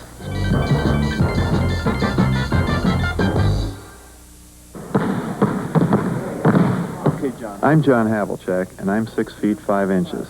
You're trying to reach the rim, okay? Jonathan Hadley is 4 feet 2 inches, but we're both part of the new NBA Special Olympics basketball program for mentally retarded youngsters. I'm a coach, and Jonathan's learning very fast. Right, Jonathan? All right. For information on playing or coaching, please write Special Olympics, Washington, D.C. The preceding public service message has been brought to you in cooperation with the National Basketball Association.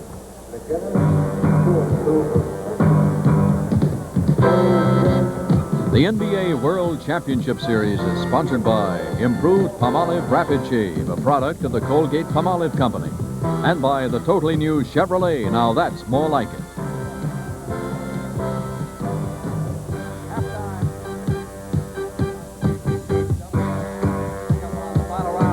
Golf tournament. So let's go to Ben Scully now. Ben?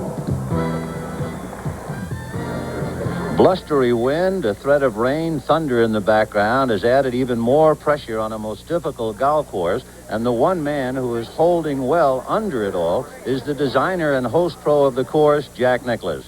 Nicklaus, who had an electrifying birdie out of a bunker yesterday to get within one of Bobby Watkins, as you see, has gone by him like an express train to take a 3-stroke lead. Jack opened up with a birdie on 2. He has just birdied 6, and he is 8 under. Meanwhile, Bobby Watkins bogeyed the first and bogeyed the third, so he has fallen 3 back. Gary Player and Mark Lye back at 2. Here is Ray Floyd looking across the water at 12. A difficult pin placement, and of course the wind has raised havoc with these short shots to the green, if you can hold it all. The story is not written completely, but there is another small footnote and paragraph. Ray Floyd in desperate trouble at 12. To repeat, the only man who has kept his head above water is the man who designed the course, and apparently he's even above the weather, rain, clouds, wind, and all. Jack Nicklaus leading young Bobby Watkins by 3. Now back to Brent Musburger and NBA basketball. Thank you, Ben. Rick Berry, how about some highlights from the first half? Well, they started right off the bat. That jump ball went up in the air. It was controlled by Jones. As you'll see here, he and Walton going up high for the ball. McGinnis gets it, makes a great lead pass to Erving, who goes in for one of his patented dunk shots. And from this point on, both teams have played dead even, with the Sixers having a 2-point lead. Here we see another play with Henry Bibby coming up the court. Pitches over to Erving. Erving makes a real nice pass, seeing Collins come in, and he'll make a super reverse layup, catching the defense up in the air. And Doug Collins does that oh so well. Next play, we have a Portland break going to be coming up here. Here's the ball coming out. Bill Walton gets it, makes the great outlet pass to Hollins, quickly gets up the floor, and he leads this Portland team so beautifully on break situations to Davis in for the layup. Another Portland break coming up here. This time, it's going to be Maurice Lucas with the rebound, the other big rebounder for Portland. He gets the ball out to Hollins. Hollins now looks to his left, makes a great pass to Gross, open on the right wing, off the board. 2 points for Gross, who had a super half, both offensively and defensively. Here we see Bill Walton cut to the basket by Gross. Mix gets lost. Gross for the layup, something Portland does oh so well also. Here we see coming down the floor right now, a great play by Mix. He gets the ball on the block. Collins up the floor quickly, makes the super pass to the baby Gorilla, who Gorilla dunks it in. And that fella can really get up. Statistics in the first half, 42 and 53. That's how they shot, with Portland out shooting Philadelphia. And now go down to the turnovers down there. to 10. And Philadelphia has converted 15 of those turnovers into 12 points. And on the other hand, only 2 points have been scored off the Philly turnovers as you look at the individual scoring. As we see the scoring with Hollins and Erving leading the Sixers and the rest of the people down the list there. A very important factor here are the free throws. 15 for 15, perfect from the line for the Sixers. Only 7 for 8 for Portland, so they're out field goaling the Philadelphia team, but they've been outscored by 8 points as we see the scoring now for Portland with Gross, Lucas, and Walton all in double figures. So those free throws are a big factor, and a coach really hates to go out on the road, play a ball game, have his team out field goal the opposition, and be losing at the foul line. I'm sure Jack Ramsey's upset about that. And the bench scoring, Philadelphia, even without Lloyd Free, 2 points up on Portland. George McGinnis played but 14 minutes there in the first half and was 2 of 7. Mix got in 12 minutes as his substitute. And the foul situation could become a big factor in this game down the stretch. It certainly could, because both teams very aggressive. Both teams want this game badly, and they really are hammering out there. I want to mention Bill Walton's haircut. No longer can I refer to him as a mountain man. Look at how trimmed he is. But will he become like Samson? Well, I doubt it. He's too good for that. Well, he hasn't done it in the first half. I doubt if he'll do that in the second half. I didn't recognize him when I saw him in the hallway this morning with that haircut. He jumps about a half-inch higher now. One advantage for Philadelphia, Brent, is that they had a very poor game shooting, very poor first half, that is, shooting from the outside. And they're going to have to try to get inside a little bit more. And it really is a plus for them because the outside shooting was not going, but yet they still have been able to keep a 2-point lead. Here come the Blazers. We start the third quarter. Davis and Hollins, and the rebound leader is Bill Walton, and Erving on the steal. On the turnover, he'll go airborne. He started the first half with a quick hoop off the opening tip. 16 points now for the Doctor. 4-point lead. Hollins. Here's the Doctor using this great anticipation right here. Here's the pass. He saw it coming. Ball just bounced out just where he needed it. It's amazing. The 2 Portland men just stopped because once he gets going like that, there's nothing you can do to stop him. How happy Ramsey was to see Hollins get that hoop. Needs some firepower from his back line. His front line did a marvelous job. Erving glides in on a vacated left side. Gross is playing him good, gave him the left side, but once he goes, you've got to cut that side off. 4-point 76er lead. Caldwell Jones on Walton, who put it down and made a good move. Nice soft touch by Bill Walton. Back comes Henry Bibby, applying offensive pressure. The sweat-soaked jerseys of the Philadelphia 76ers and the Portland Trailblazers. They know only one speed, full bore, both teams. Erving. Oh, the Doctor is really doing it again now in the start of the second half. Here he goes at the top of the key. He's able to get that right side. Walton tries to come up, but he just goes over him. 61-57. Gross puts it down, glides right. Bobby Gross said, listen, you did it to me. Here's one right back at you, Doc. Hollins back with Lloyd Neal out there on him. McGinnis busts through. Collins on the follow. Doug Collins, so many times in the right place at the right time. Rick, I'm surprised not to see Maurice Lucas out here. Neal handles the ball. Here is Walton. I want somebody to check. Walton comes up. Goes off the side. Basket, he'll come to the line. Basket is good. Basket is good by Bill Walton. He's really capitalizing on Jones here. You see him make a good fake, like he's going to put it down, reverses, gives the pump, gets him up in the air, draws the foul, makes the basket. So Bill Walton really capitalizing here on Caldwell Jones. 16 points for Walton. 3 fouls for Jones. Dawkins, no doubt, will be out there in a hurry. Hollins watching Dougie Collins. They go to McGinnis. They're giving McGinnis the outside. You see his great shot right here. Here's that high pass again. That's 4 baskets and 22 points total, and Ramsey says, let's talk about trying to stop the Doctor right now. They'll bring him over to the bench. Here's the play again right now. Doug Collins makes the high lob. Julius Erving with great time. He goes up and puts it in the basket. And it's a super play by both people.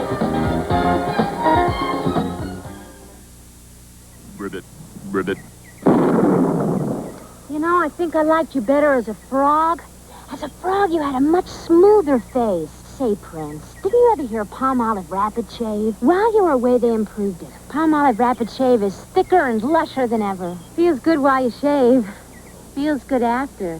Improved Palmolive Rapid Shave. Feels good while you shave. Feels good after. What do you say now, Prince? Ribbit. Ribbit?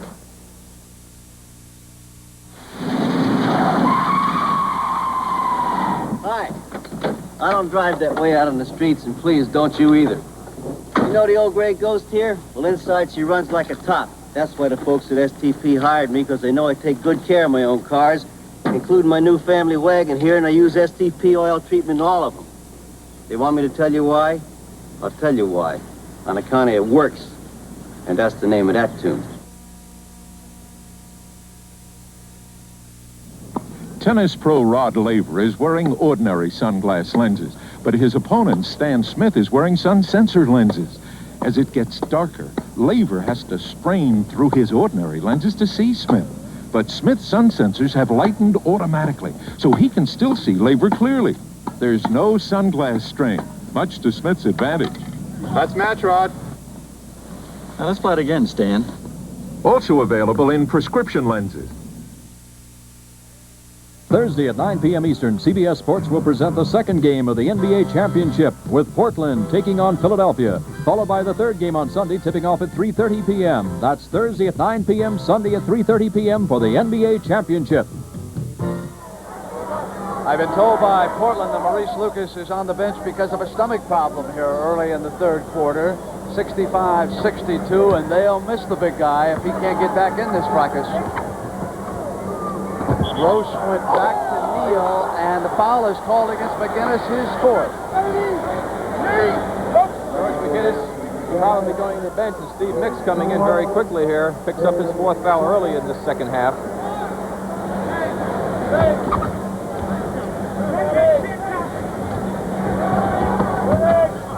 Jones hand-checking Walton, who faces the hoop and comes up with a jumper. Bill really looking to be offensive-minded against Caldwell Jones. He really feels that he could capitalize on his defensive deficiencies. 18 for Walton. Bibby forced out by Walton. McGinnis left alone. And hit it in. Jones with an offensive rebound and a miss. McGinnis back in on Gross. And loose ball foul. George McGinnis, Grant, that is 5 fouls. They didn't get Steve Mix in quick enough, and I was wondering why Gene Shue did not have Steve in the game immediately. By delaying that, George McGinnis will go to the bench with 5 fouls, and you can see that he is really upset. And he's telling Shue to sit down. McGinnis can't believe it. Until I see otherwise, I'm a little surprised about this call myself.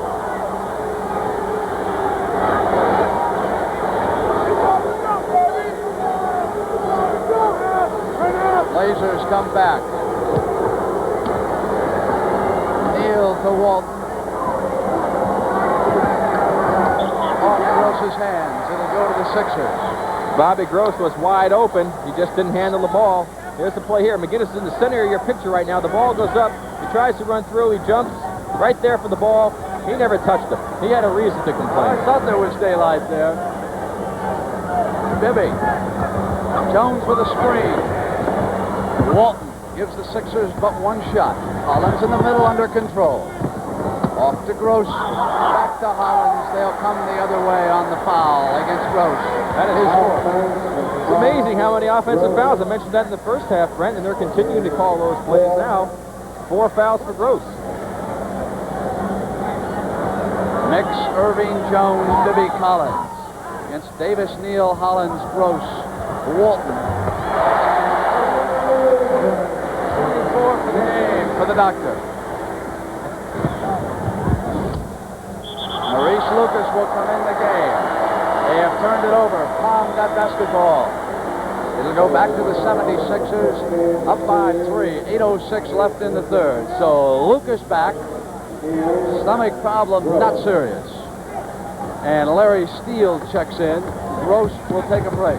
Bibby cut off by Hollins. Bruckner comes in on Steele against the double team away from Caldwell Jones. Back comes the break. Davis with the steal. And inside offense is the call against Johnny Davis, and the offensive foul syndrome continues in the Spectrum. It's really amazing how many times they're going to call those plays. Everybody's trying to get to the basket, and people keep getting in the way. 3-point Philadelphia lead. Mix going inside of Lucas. Well, Steve Mix is doing a heck of a job with that tender ankle he has. Erving matched against Lucas in this particular play. Steal. Davis comes right back inside. And look at Davis got it inside. Walton retrieved. Steele and Hollins play catch and steal. Taken off by Erving. Right side. Oh! That's when the 76ers are at their best. Get those defensive boards, get them out. There you see the doctor on the break. Makes the good bounce pass to the man on the right, Collins, who takes it in. Bounce pass is the right pass to make there. 76ers have hit 7 of 8 this quarter. Short by Lucas. Here comes Mix. They've got their biggest margin off to Collins. He was in a little too far. Philadelphia keeps possession. What happened that time, Lionel Hollins tied up Doug Collins, but Lionel Hollins was out of bounds when he did it. There we go, the break again. Mix should have given the ball up a little bit sooner. If he had given it out to Collins when he was at the foul line, he would have had a better chance to make the layup. It was a bad choice of a pass that time. Timeout. Jack Ramsey. The play is over. 6 minutes and 43 seconds left in the third. I'm Tom T. Hall, and that's a DC-3, 24,000 pounds of aircraft, and we're going to land it on 4 massive girder beam suspension systems, just like the heavy-duty suspension system and tires available on the Chevy C20 pickup. There, that's tough, and that's only once. That's 10 landings. That's 20 landings. Chevy trucks, tough in the right places. What a day! Let's take a lot of pictures, okay? Because your memories are important, and because they happen only once, they deserve quality processing. Hold it. Okay. You can give your memories quality care. Let's mail the film tonight, okay? With convenient Kodak mailers. Just drop in your Kodak color film, stamp, mail to Kodak, and Kodak will mail your prints right to your home. What a shot. What a subject. Buy Kodak mailers for quality processing. Sears National Automotive Values. If your car has over 20,000 miles on it, now's the time to drive into Sears for a free shock absorber check. While Sears heavy-duty shocks are on sale for just $4.99 each. You save over 30%. Want a good radial tire at a good low price? Get a Sears Guardsman radial from $29.88 to $49. They're our lowest priced radials. Backed by Sears. Guardsman. At Sears. Following the game, CBS Sports presents the Memorial Tournament with the top touring pros shooting for the championship. That's the Memorial Tournament from Muirfield Village Golf Club. Following the game. Philadelphia owner Fitz Dixon and his entourage, encouraged by the score, the 76ers under Gene Shue ahead of Portland 71-64. Points from offensive rebounds. Interesting. Philadelphia has scored 13 and Portland 5. Those are points resulting directly from offensive rebounds. And it's a 7-point difference. Deflected Lucas. Walton has it on the turnover. Here come the Blazers. Bellingham and Hollins working together in the backcourt. Davis out. Steele is at the corner. Lucas at the power forward, Walton inside. Steele with a pretty move without the basketball and a good pass. Jack Ramsey, he liked that play. And that's why Portland does so well on offense. They execute super, and Walton has the ball and the men are cutting. Erving complaining that Steele was fouling and not defending him. Vanek not agreeing. Deflected by Hollins. And a loose ball foul is called against Bibby. That's the 4th team foul right now on the Sixers. And Portland does not have any. With 5:56 to go, Portland should try to take advantage by getting inside and try to get to the foul line. 2 on Bibby. Lucas. Steele went down the same alley and mixed with desire. Got up on one arm. Pass a little low. fix-it down on the floor, and he stayed with it that time. Gene Shue watching the action into Bibby. Walton was over and made Bibby go high with the shot.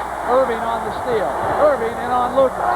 Erving misses and retrieves. And he was out of bounds. Yes, Julius came from out of bounds to get the ball. He did not have both feet in bounds before he touched it. Good call by Earl Strom. See the play coming up right here. Julius stepped back inbounds, didn't have the second foot down. 5:21 left, third quarter. Game 1. Game 2 Thursday night on CBS, 9 p.m. Eastern Time. After this contest, final round of the Memorial Golf Tournament. Gilliam pops on Collins. He is a shooter. And it's 71-68. And here's that backcourt pressure that Ramsey wants. So center Caldwell Jones helps out and then goes to Collins. Using the center to break the press. Hollins with the shot. Dougie's got 21 points. And back come the Blazers.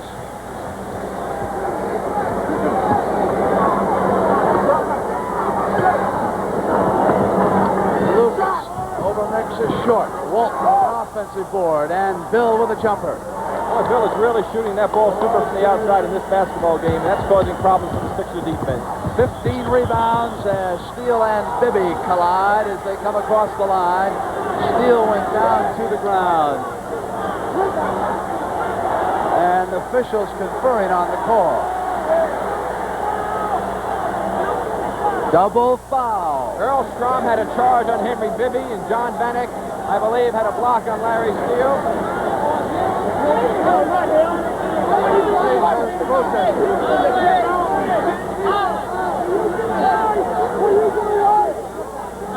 We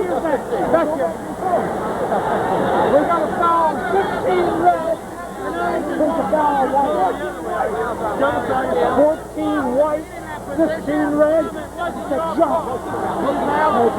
Exactly what we said, Brent. One is on Steele, one foul is on Henry Bibby. One official had one player, one had the other. They're calling a jump ball, a compromise.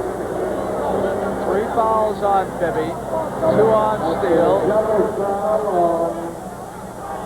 4 minutes and 34 seconds after that double foul. Remain to be played in quarter number 3. Portland trailing Philadelphia by 3 points. Portland in the road red, Philly in the home white. Lucas. Off to Gilliam, and here they come. Steele from the right corner. He's got it. It counts, and he threw the foul. Doug Collins tried to get to Steele. Picked up the foul, his second. Big shot by Steele under pressure from the corner. There's the play here. Steele's going up with the jumper. Collins jumps at him right there. Larry Steele fell down. He does that all the time. It's one of his ploys. Doug Collins was upset, and it looked to me like he had a reason to be upset. Didn't seem like he made any contact at all. Tied at 73. Team fouls this period. Philadelphia 5 and Portland none. And 4:19 to go. Bibby had it knocked away. Gilliam was pressuring him. The guards, 76ers 29. Portland 16 for points. Nicholas with a 2-stroke lead on Watkins in the final round coming up right after this action. Erving, turnaround. Walton came over neatly on the double team, and Jones was left alone on the other side as a result. Sixers up by 2, 3:58. Lucas bounced off of Nick's offense. And that's 3 on Lucas. Let's take a look at this play here. The pass will come from Steele. Cross court to Maurice Lucas. He goes up right here, makes his move, stops. Steve Mix giving a great acting job on that, draws the foul. Should have been nothing call on that one. Hollins pressuring Collins. Stuck back and Hollins really bounces off.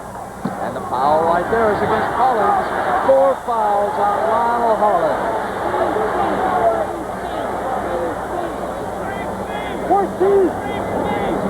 Here we go on this play right here. We see Doug Collins make a spin move to go to the basket. Right there, Hollins called for the foul on Collins. His 4th. When we were away, they tried that sucker pass again to Julius Erving. He went up, missed the dunk, and the foul was called on Larry Steele. 2 fouls on Portland. And 3 on Steele. Ramsey now over here checking. Shue called the foul on Stop the Steele. game. Don't think it's a hold a loose ball foul. Hold it, please. Read the foul. Steele or Hollins? 15. Steele. What are you guys referee the game? No. I guess you figure.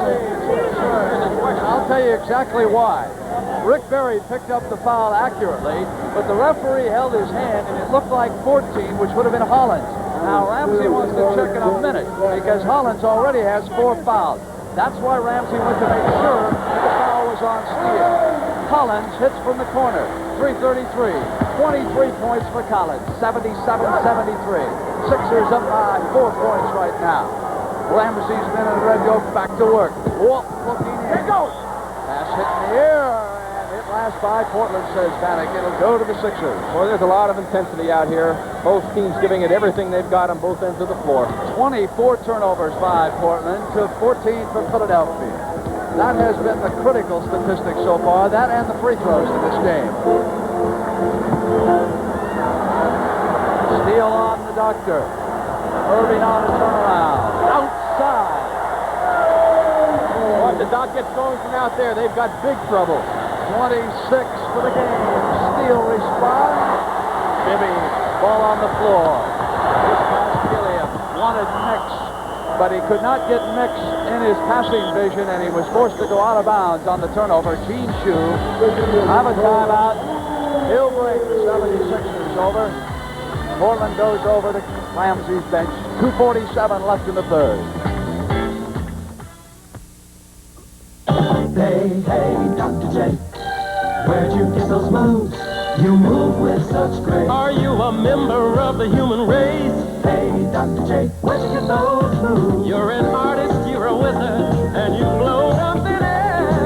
Everybody's wondering how'd you get there? Whoa. Hey, Dr. J, where'd you get those moves? Are you wearing magic shoes? He's wearing Converse, the shoes of the stars.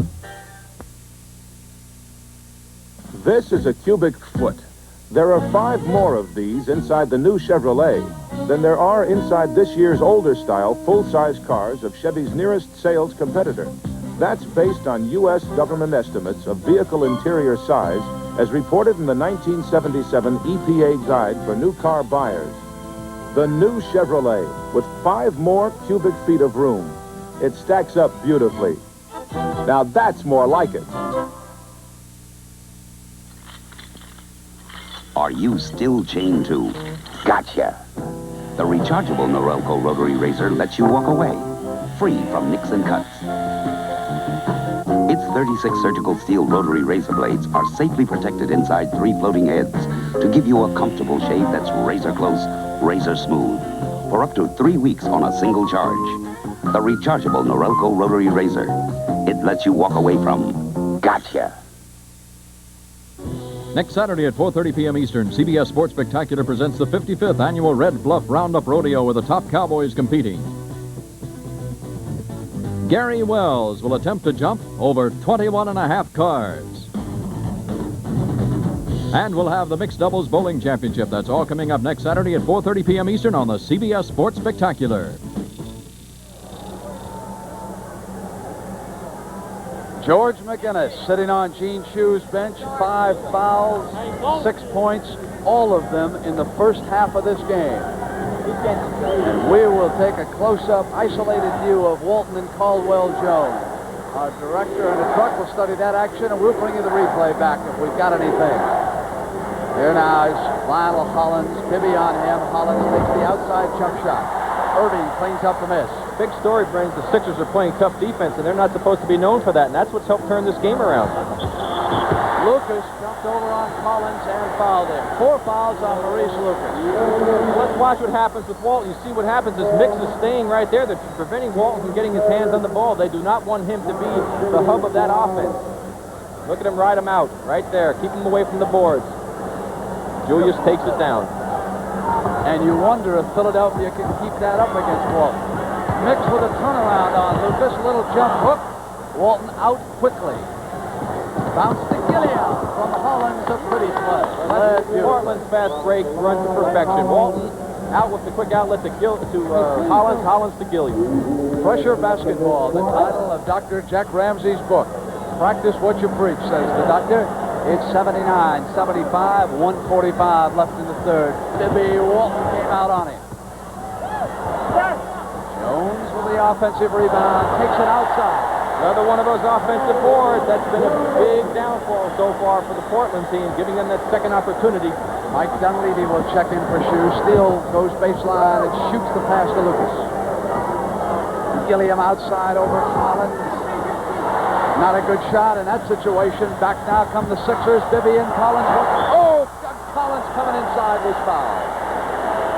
Sixers are really able to generate their type of an offense. They're forcing Portland to miss from the outside now. Their shot selection has not been good. They're doing the same thing Philadelphia did in the first half when Portland got more fast breaks. The situation's reversed now, Brent. Portland shooting from the outside, missing. They're keeping the ball away from Bill Walton. And now the Sixers are coming out on the break. 3 fouls on Gilliam. The round of applause for the young, strong man, Darryl Dawkins. Lloyd Neal in, and Bill Walton goes out.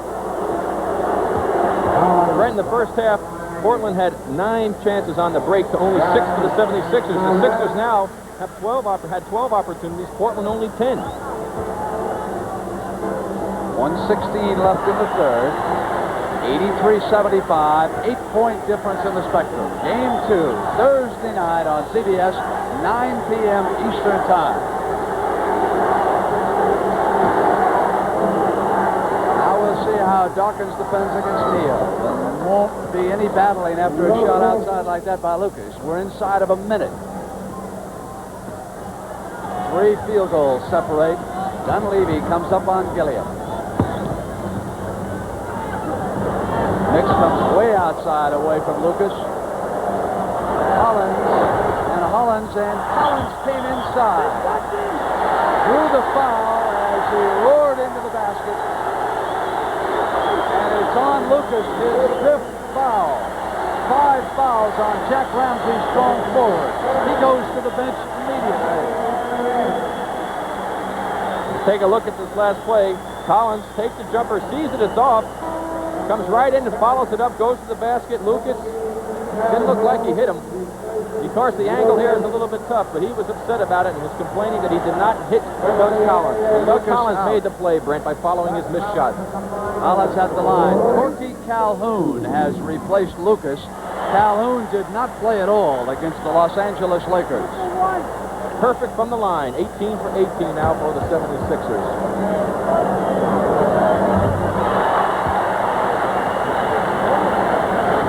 35 seconds, third quarter. Calhoun wears number 10. Off to Gilliam, who's 3. Up past Steele. Neal, offensive rebound. Gilliam puts a move on Dunleavy.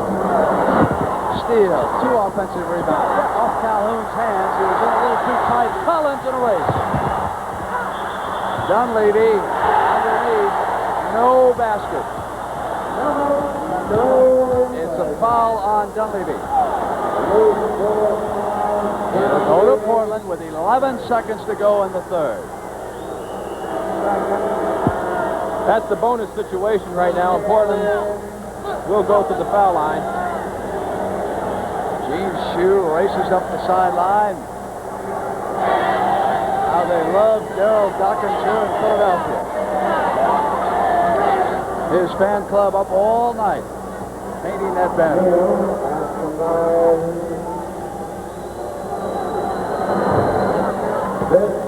Doug Collins and Julius Erving are leading the way for the Sixers here. We mentioned at the top of the show, Collins and Erving both with 12 points in the third quarter. Calhoun and the Blazers get an opportunity with 5 seconds to move to within 5 points. Hollins, offensive foul. That is 5 on Lionel Hollins. And a technical foul as well. He made like he was going to throw the ball really hard at John Maddox. And John elected to call a technical foul on him. We'll see the play right here. Steve Nicks makes a good defensive play. Here comes Hollins now driving over to the side. Mix jumps out at him. He sees that he's there, loses his balance, and goes into him. Now let's see if we can watch right there when he does that. Calls the technical foul. There's a lot worse things were happening out there, Brent, and a lot of language being said, and I don't know why John picked on Hollins at that particular time.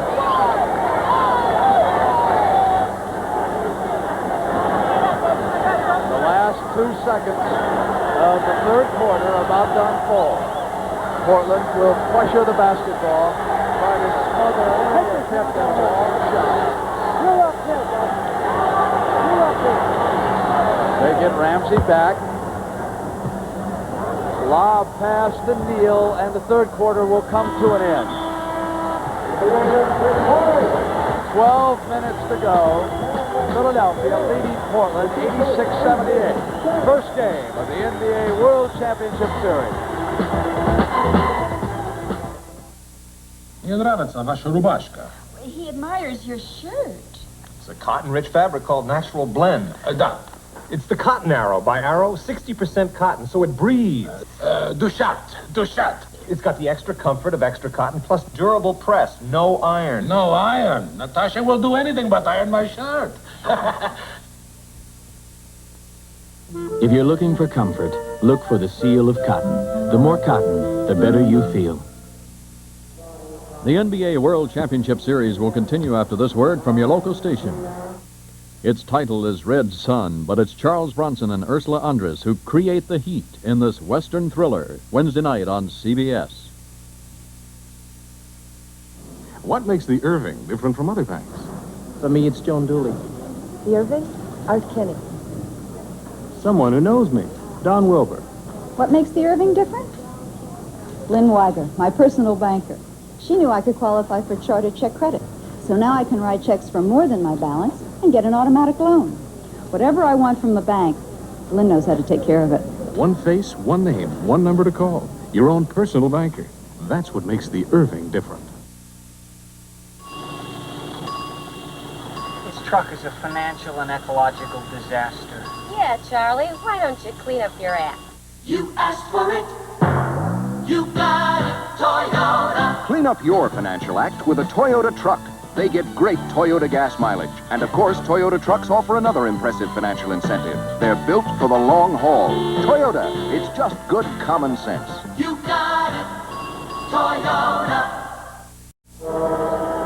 Before a packed house in the Philadelphia Spectrum, the 76ers and the Portland Trailblazers head into the final quarter of Game 1 of the World Championship Series. 76ers lead at 86-78. They have possession. Joe Bryant, Mike Dunleavy, Darryl Dawkins, Doug Collins, and Steve Mix open. Against Johnny Davis, Lloyd Neal, Gilliam, Gross, and Walton. Walton jumped over there. Outlet now to Gilliam. Mix on him. Dawkins there. Gilliam retrieves. Davis slides inside. Foul will be on Darryl Dawkins. Johnny Davis will go to the line. Very interesting statistic about him as we watch the play here. We'll bring it up. There's the pass to Davis. He makes the move to the hoop. Gets caught up in the air right there on the arm. Dawkins with the foul. Davis, in the last 5 games, has started and averaged 16 points, shooting 57% from the floor. He only has 2 points. That's his 3rd point right there in this basketball game. And in those 5 games, Portland won all of them. Filled in for the injured Dave Twardzik. Twardzik has been in briefly here in this game. Neal out of bounds. It'll go to Philadelphia. How important is winning the first game of a championship series? Well, in 30 previous seasons, the team winning the first game has won the NBA title 24 times. It is a critical game statistically. Dawkins and Hollins. Gilliam picked off by Mix. Neal on the switch. Shot missed. 7-point 76er lead. Gilliam outside. Caldwell Jones will check back in. Portland hanging tough right now. They've cut the lead back down to 5. A lot of time to go. Erving will also check back in. Dawkins turns around on Walton. He'll outlet to Gilliam.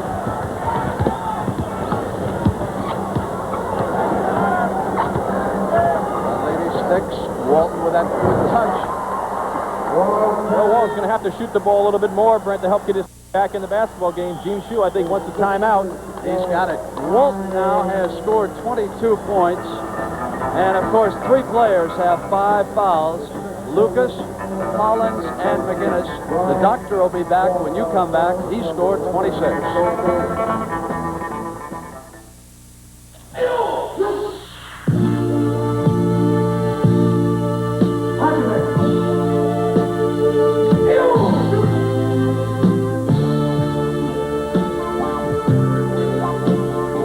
With great skill and discipline, you teach what's been kept a secret for centuries, a little bit at a time. And when the lesson has been taught and learned, now comes Miller time. Time to head for the best-tasting beer you can find. Miller High Life, America's quality beer since 1855. If you got the time, we've got the beer. Miller tastes too good to hurry through. And when it's time to relax, one beer stands clear. Oh, if you got the time, we've got the beer. Yeah, Miller beer. Hello, National. I need a car tomorrow in Dallas. My green light number is 28517. I make your reservation. 6 minutes all it takes. I wash the car, check the oil. I test the tires and brakes. I make sure that they are all completely up to par. I hand you the keys to a General Motors car. 10,000 people working for you. The big green team. We're nice and loud. Ben-Hur. Charlton Heston stars in the motion picture that captures the majesty of ancient Rome and the barbaric spectacle of a time that saw the crucifixion of Christ. A spectacular film on an epic scale. Winner of 11 Academy Awards.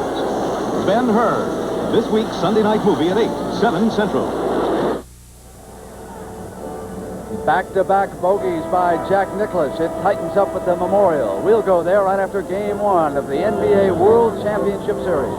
And don't forget Game 2 coming your way Thursday night on CBS, 9 p.m. Eastern Time. Pressure from the Blazers. They trail Philadelphia by 3 right now.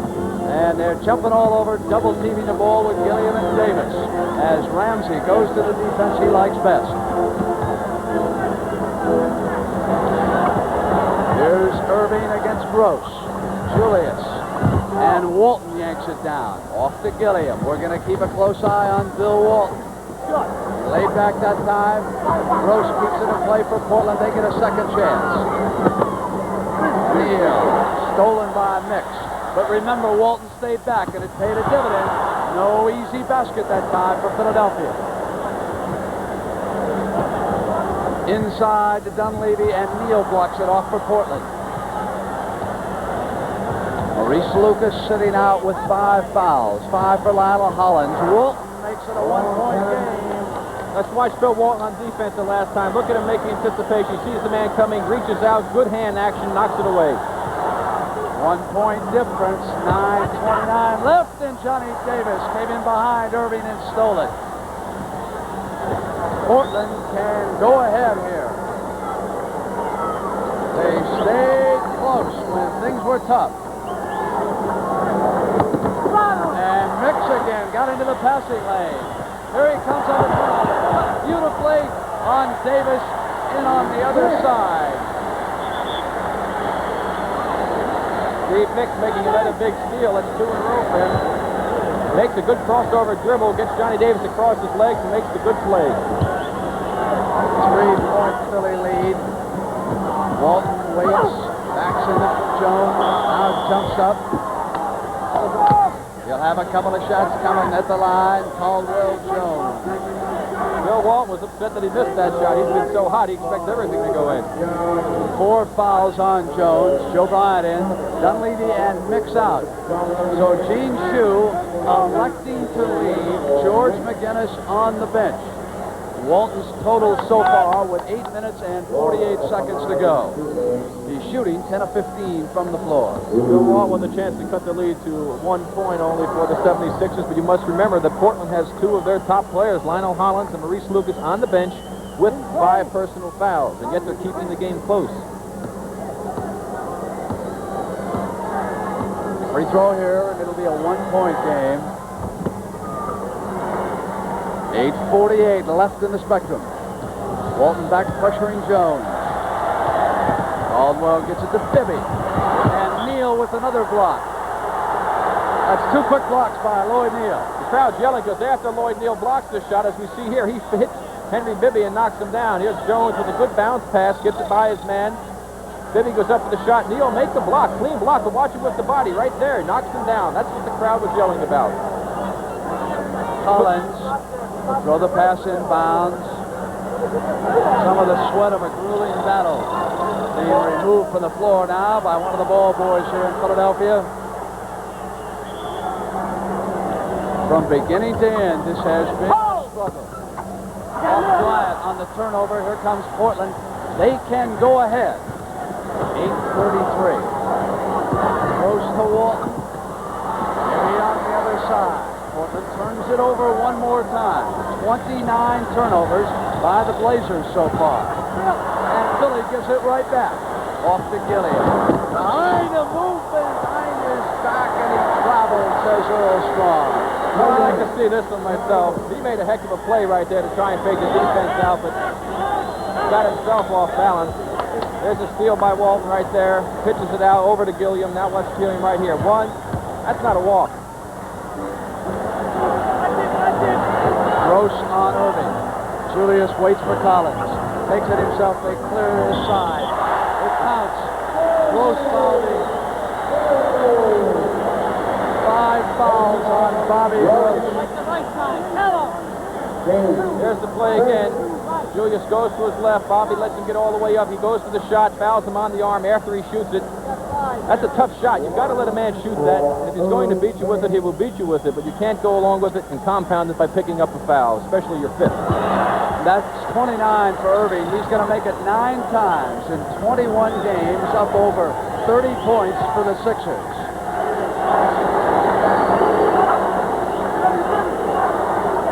Walton puts it down. Collins comes over on 17. And Davis retrieves with that quickness, and Gilliam fires. Big basket there, 91-89. Makes it 2-7-34 for the game. It's a second opportunity. They will hurt you so often. Now every play magnified. Hollins. Bibby with an offensive rebound and a loose ball foul. Lloyd Neal on Bibby. 2 fouls on Neal. That's 2 team fouls for each team right now. Not a real factor at this point. Here's a slow motion play, and Bibby gets it. You shoot Neal, reach in, pick up the foul.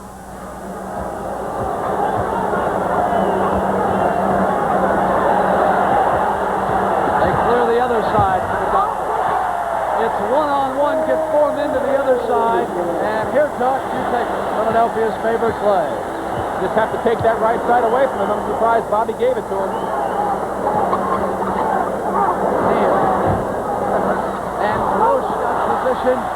Believed he was fouled.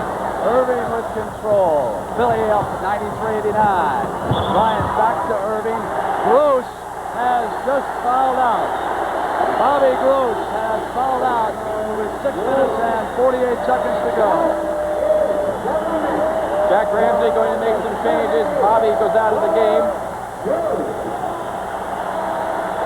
There's the last play by the Doctor. Now Bobby's giving him the left side. He freezes him. He was shading him to the right side, but the Doc still managed to beat him. Great play by Julius.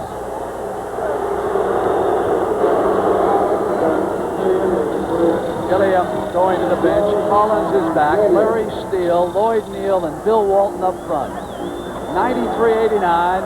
Hollins playing with 5 fouls. Erving jumped pass to Jones.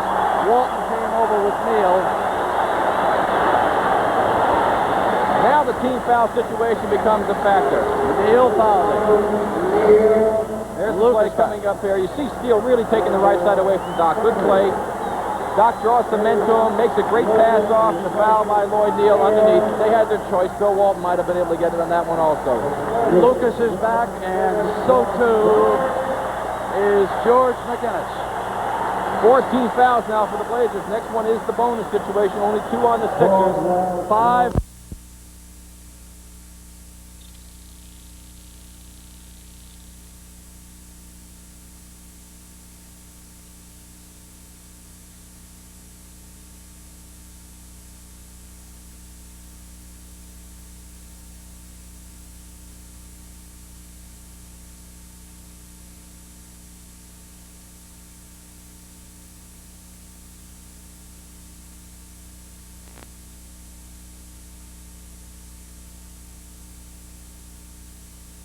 Side, but the Docs still managed to beat him.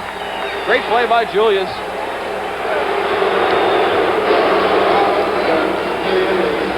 Gilliam going to the bench. Hollins is back. Larry Steele, Lloyd Neal, and Bill Walton up front. 93-89. Hollins playing with 5 fouls. Erving jumped past to Jones. Walton came over with Neal. Now the team foul situation becomes a factor. Neal fouling. There's the play coming up here. You see Steele really taking the right side away from Doc. Good play. Doc draws some men to him, makes a great pass off, and the foul by Lloyd Neal underneath. They had their choice. Bill Walton might have been able to get it on that one also. Lucas is back, and so too is George McGinnis. 14 fouls now for the Blazers. Next one is the bonus situation. Only 2 on the Sixers. 5 fouls on McGinnis and 5 fouls on Lucas. 6 minutes and 37 seconds and a 4-point difference. Make it 5. Nicholas and Watkins tied. Nicholas with some problems. Watkins with a birdie. Final round coming your way right after this game. Lionel Hollins also in the game with 5 fouls. Back to 6 and 6:37.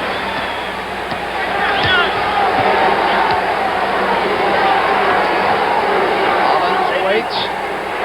Davis pops free, and McGinnis came out on him, and Davis hit a big basket right now. That's 95-91, and under pressure, a big, big hoop for Portland. Every play so critical right now. 3 players with 5 fouls out there. McGinnis up outside, giving him the shot, still won't stay. Loose ball underneath as Jones went to rebound. He pushed off, and he picked up his 5th foul. We've now got 4 players with 5 fouls on the floor. Here's the play. George McGinnis electing to go for the outside shot. You see right there, Jones pushing off Walton. 4-point difference. And a turnover, number 31. According to Ron Pollock, my stats man, and that has plagued Portland throughout this game. The center helping out against Jack Ramsey's pressure. 95-91. 5 minutes and 40 seconds left for the game. McGinnis looking to pass right now. Scored 6 in the first half. Bibby will take the shot. 6-point lead. Portland in need of someone to come away with 2 right now. 5:23. Walton wants it. Steele maneuvers Erving with an effective double team. Steele puts his man right to him and missed the shot. Steele runs to the corner and stepped on the line. So it'll go to Philadelphia. Timeout has been called in the Spectrum. Well, Jack Ramsey wants to get the team together and try and get them to sit down and run their offense again. They are not getting the ball into Bill Walton. They're being forced to take those outside shots. That, along with the turnovers right now, has been their big bugaboo. If you're thinking about a new wagon this year, think about Chevy Vega. Every new Vega wagon offers a Durabuild engine guarantee that covers repairs due to defects in materials or workmanship for 5 years or up to 60,000 miles. And when you consider Vega wagon's EPA mileage ratings, that should brighten the day even more. Chevy Vega. See it at America's complete shopping center for wagons, the Chevrolet Wagon Stop. The Bell system recognizes that many seemingly unrelated business problems are really communications problems in disguise. So we've provided our account representatives with the skills and equipment they need to take a company's problems and our solutions to them, and fit them together into a total communications system. For we firmly believe that in solving problems for companies like yours, the system is the solution.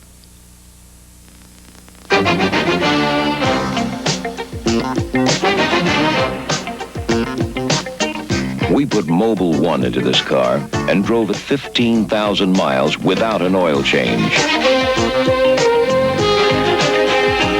We then tested the oil and found that used Mobil 1 still protected the engine as well as new ordinary motor oil. Mobil 1, the oil that saves you gas, saves you oil changes. An Academy Award-winning movie special. Barbara Streisand stars with Walter Matthau as the matchless matchmaker in everyone's life. Climb in. I'm feeling an updraft in my underpants. I have no intention of asking you to marry me. Well, I'm sorry, Horace. I'm turning you down. Hello, Dolly. Monday at 8, 7 Central. Back in Philadelphia, the loudest I have heard the spectrum all season.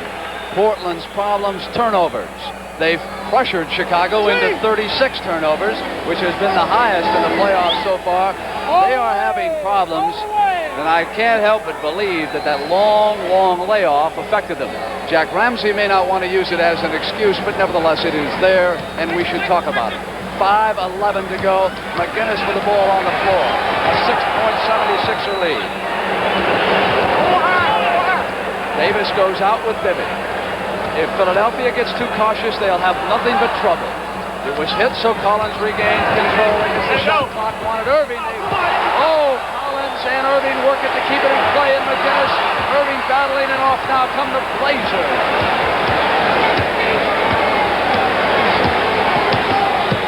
Walton can cut it to within 4. Lucas comes over on the screen. Steele underneath with a key offensive rebound. Hollins outside. Ball Portland's way. 4:27, 97-91. Julius Erving with 31 points. Goes in, 33.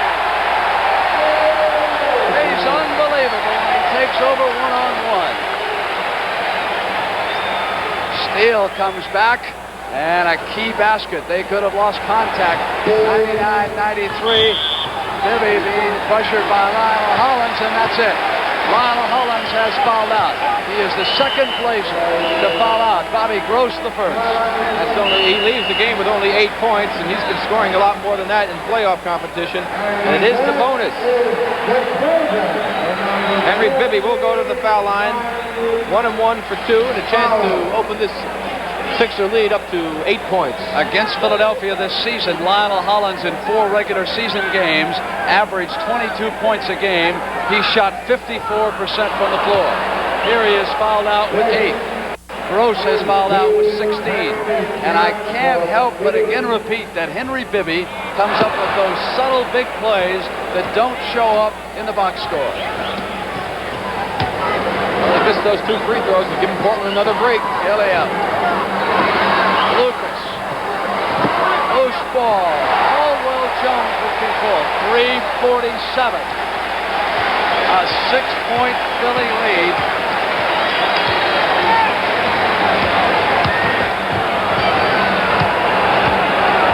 McGinnis goes underneath and takes Lucas.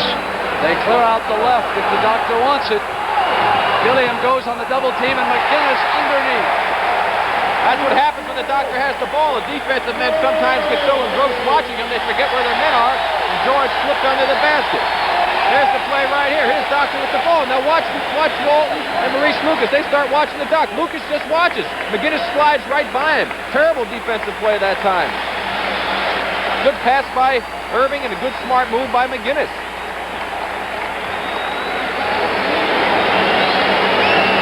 Crowd in Philadelphia. Standing ovation, and now they relax. Ramsey checking the board. Ricky found 3 minutes and 22 seconds, 101-93. They're under a great deal of pressure right now because they have lost 2 players. Let's listen to Jerry.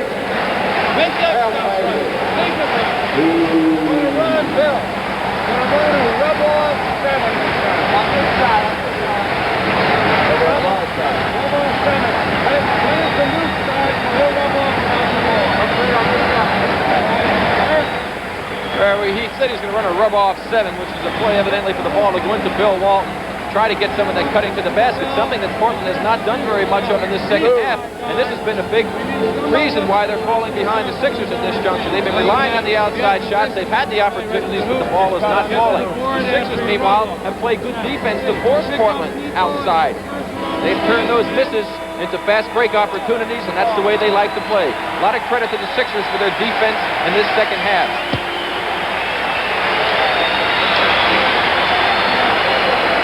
Hollins and Gross out of the game. Davis, Gilliam, Walton, Steele, and Lucas. 3:22 left for Jack Ramsey's men. They need a basket here very badly, Brent. This is the most crucial point of the game, as it usually is when you get down low in a close ball game. If they don't score here, and Philadelphia does, they could possibly put it out of reach. Deciding where to spot the ball where the timeout was called. They said that Portland was in the attack court. Portland has won its last 5 games. The playoff record is 7. The streak in jeopardy. And you can see how they're just double-teaming Walton so effectively, as Rick has been pointing out. Lucas at the perimeter with a key shot now. 101-95. It's 6 and 3 minutes. Once again, Philly forced them outside. And look at Johnny Davis get in on McGinnis and Bibby. Bibby regains control. Bibby comes past Gilliam. Off now to Caldwell. It goes to McGinnis. McGinnis maneuvers. 3 traveling is called. I thought for a moment they might call a 3-second violation. It was traveling. 6 points, 2:45. Turnovers.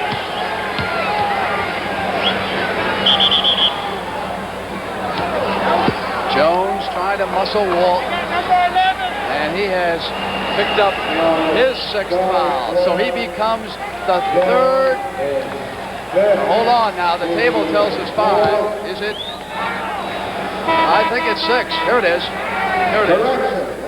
Yes, he has fouled out. I got it straight now. Caldwell Jones has fouled out. So he's the 3rd player to leave.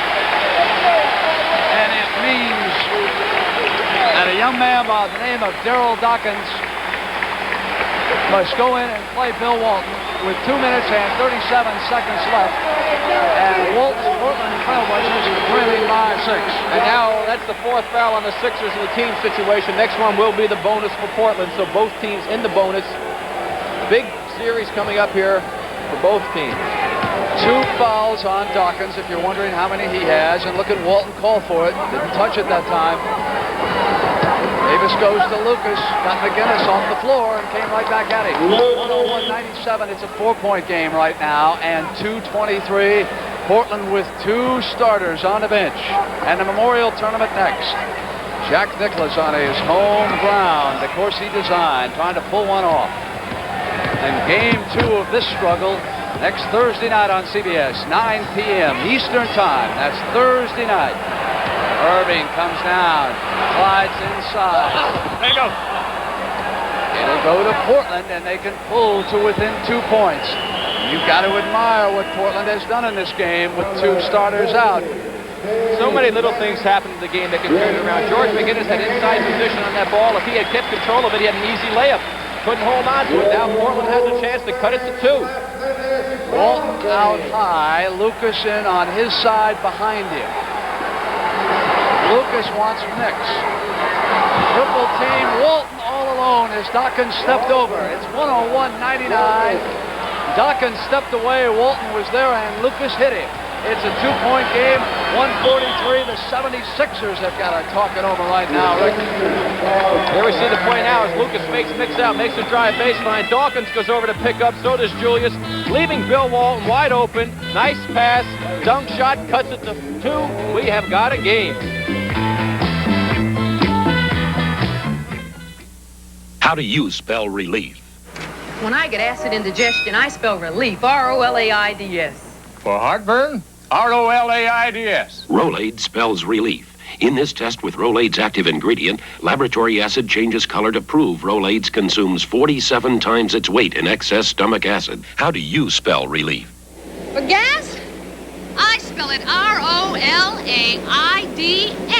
Rolaids spells relief.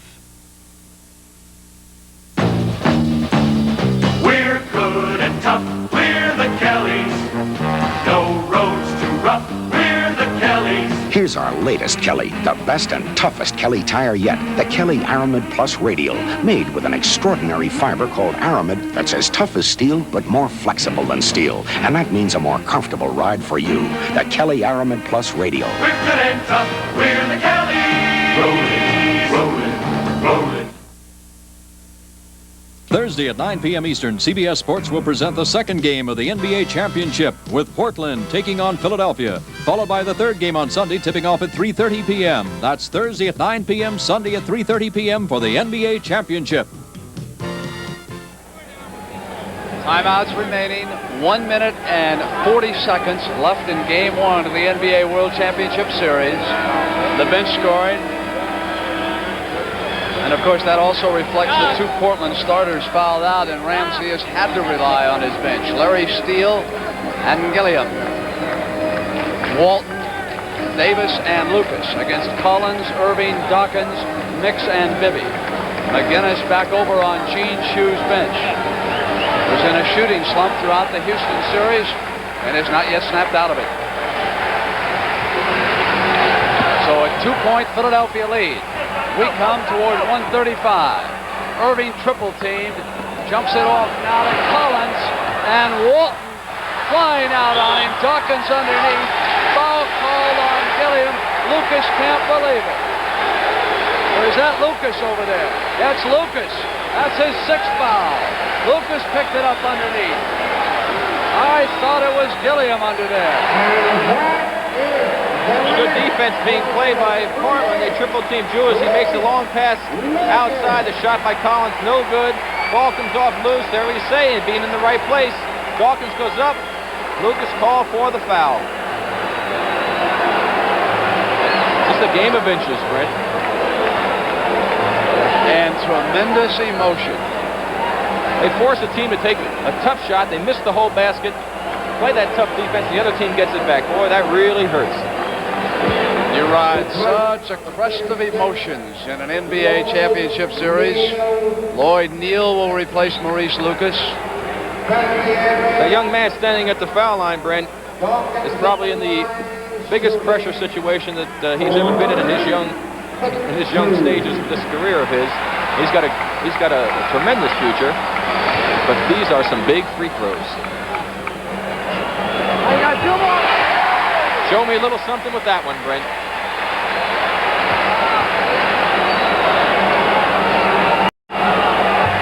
Makes them both. The young man from Orlando, Florida, puts the Sixers up by 4. Time remaining. You can watch it count down. Left corner. Blazers maneuver without 3 starters who have fouled out. Gilliam had it knocked away by Collins. Dawkins out on the move. Foul on Steele in the backcourt. Doug Collins, who has been such a factor both offensively and defensively, just came up with a great play here. He just was all over Gilliam.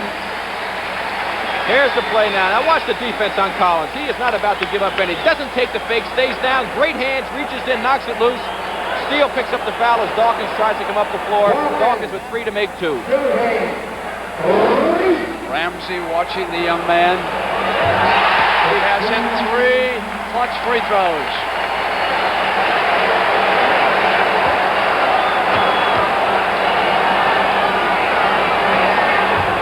Here comes the penalty. Hollins in quickly. He's telling him not to down. Tell him not to fall back on the shot is what happened because Dawkins fell back in that last attempt. Stayed with it. 104.99, a 5-point difference.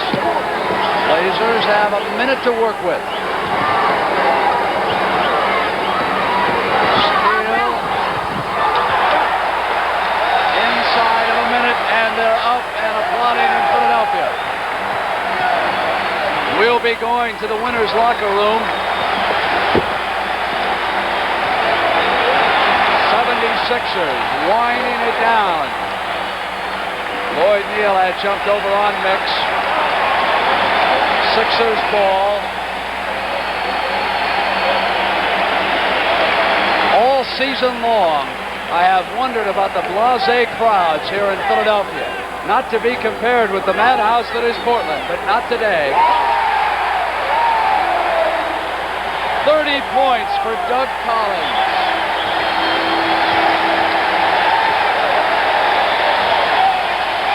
And that is the 34th Portland turnover.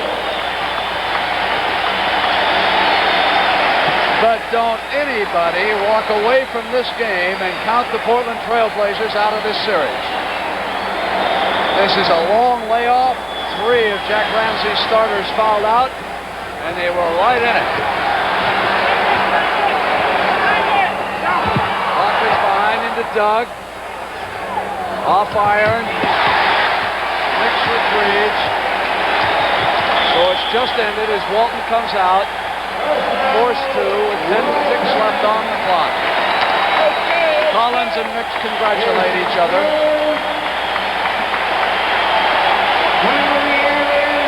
And if there was an added factor today, it was this crowd.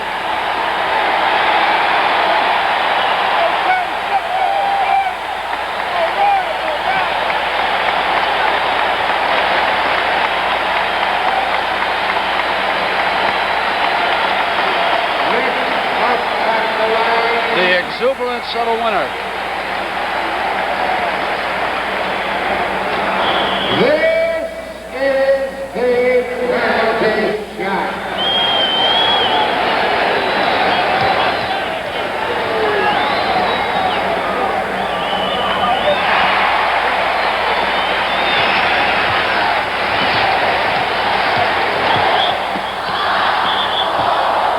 Countdown. Stops at 4 as the whistle was blown on that foul. Joe Bryant with the foul. Herm Gilliam at the line. And a reminder of what's next.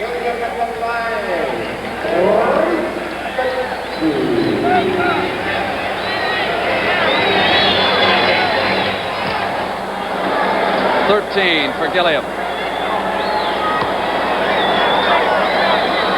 Game 2 Thursday night, 9 p.m. Eastern Time on CBS. Again, remember, Thursday night. This is going to be a classic series before it's over. Game 1 is over. Philadelphia overjoyed. And Portland saying, don't celebrate prematurely. We still have 3 losses to go. So that 5-game winning streak of the Trailblazers comes to an end. They had eliminated Denver. Then they swept Los Angeles out of the way. Here today in Philadelphia, they ran into the charged-up Philadelphia 76ers. They were beaten 107-101 as the 76ers file into their victorious locker room. Coach Gene Shue. Julius Erving with 33. It was just a year ago when he got 45 points in the opening game of the ABA championship in Denver, including the final 2 points at the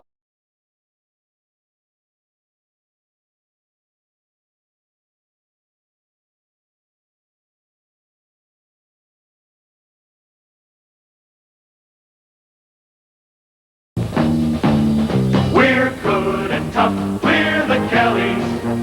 No roads too rough, we're the Kellys. When you need tires, from basic 4-ply tires to our latest Aramid Plus radial tires, you ought to ask for the Kellys. The Kellys. They're good and tough. We're good and tough, we're the Kellys. Rolling, rolling, rolling. The Fiat 128. In '69, the year it was introduced, the automotive press named it Car of the Year in England, Car of the Year in Germany, Car of the Year in Sweden, Holland, Denmark, Czechoslovakia. And when it was introduced to America, it was named Economy Car of the Year in America. And now is the best time to buy a Fiat 128 in years, because Fiat dealers are in a position of taking literally hundreds of dollars off 76 sedans, coupes, and wagons. It's got to be the deal of the year.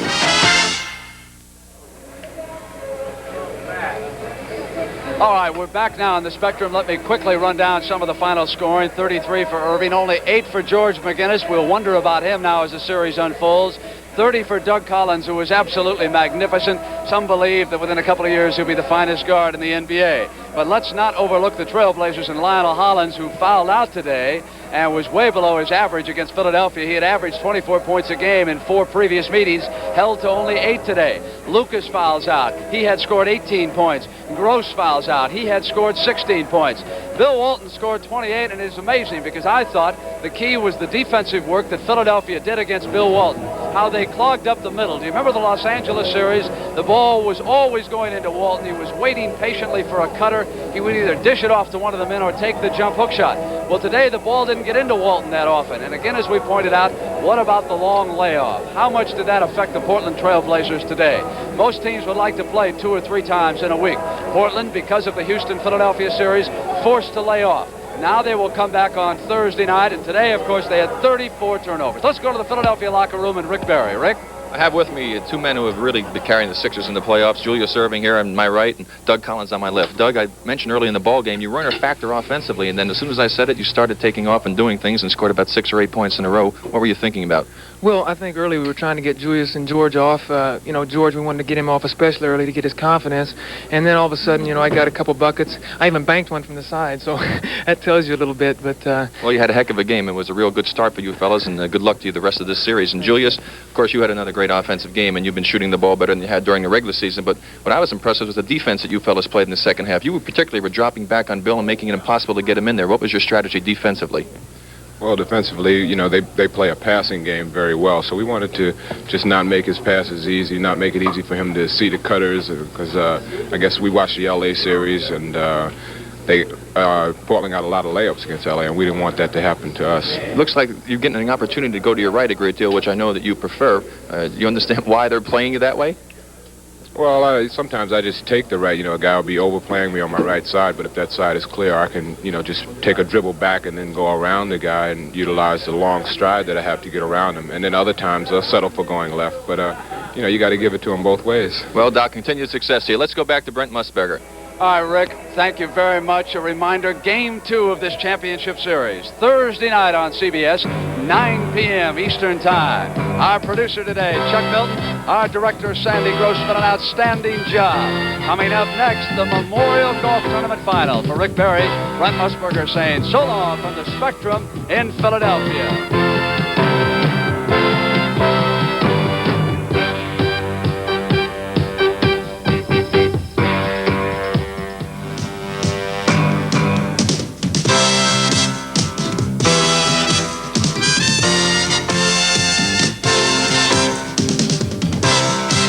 The NBA World Championship on CBS is sponsored by the Kelly Springfield Tire Company. The Kellys, they're good and tough.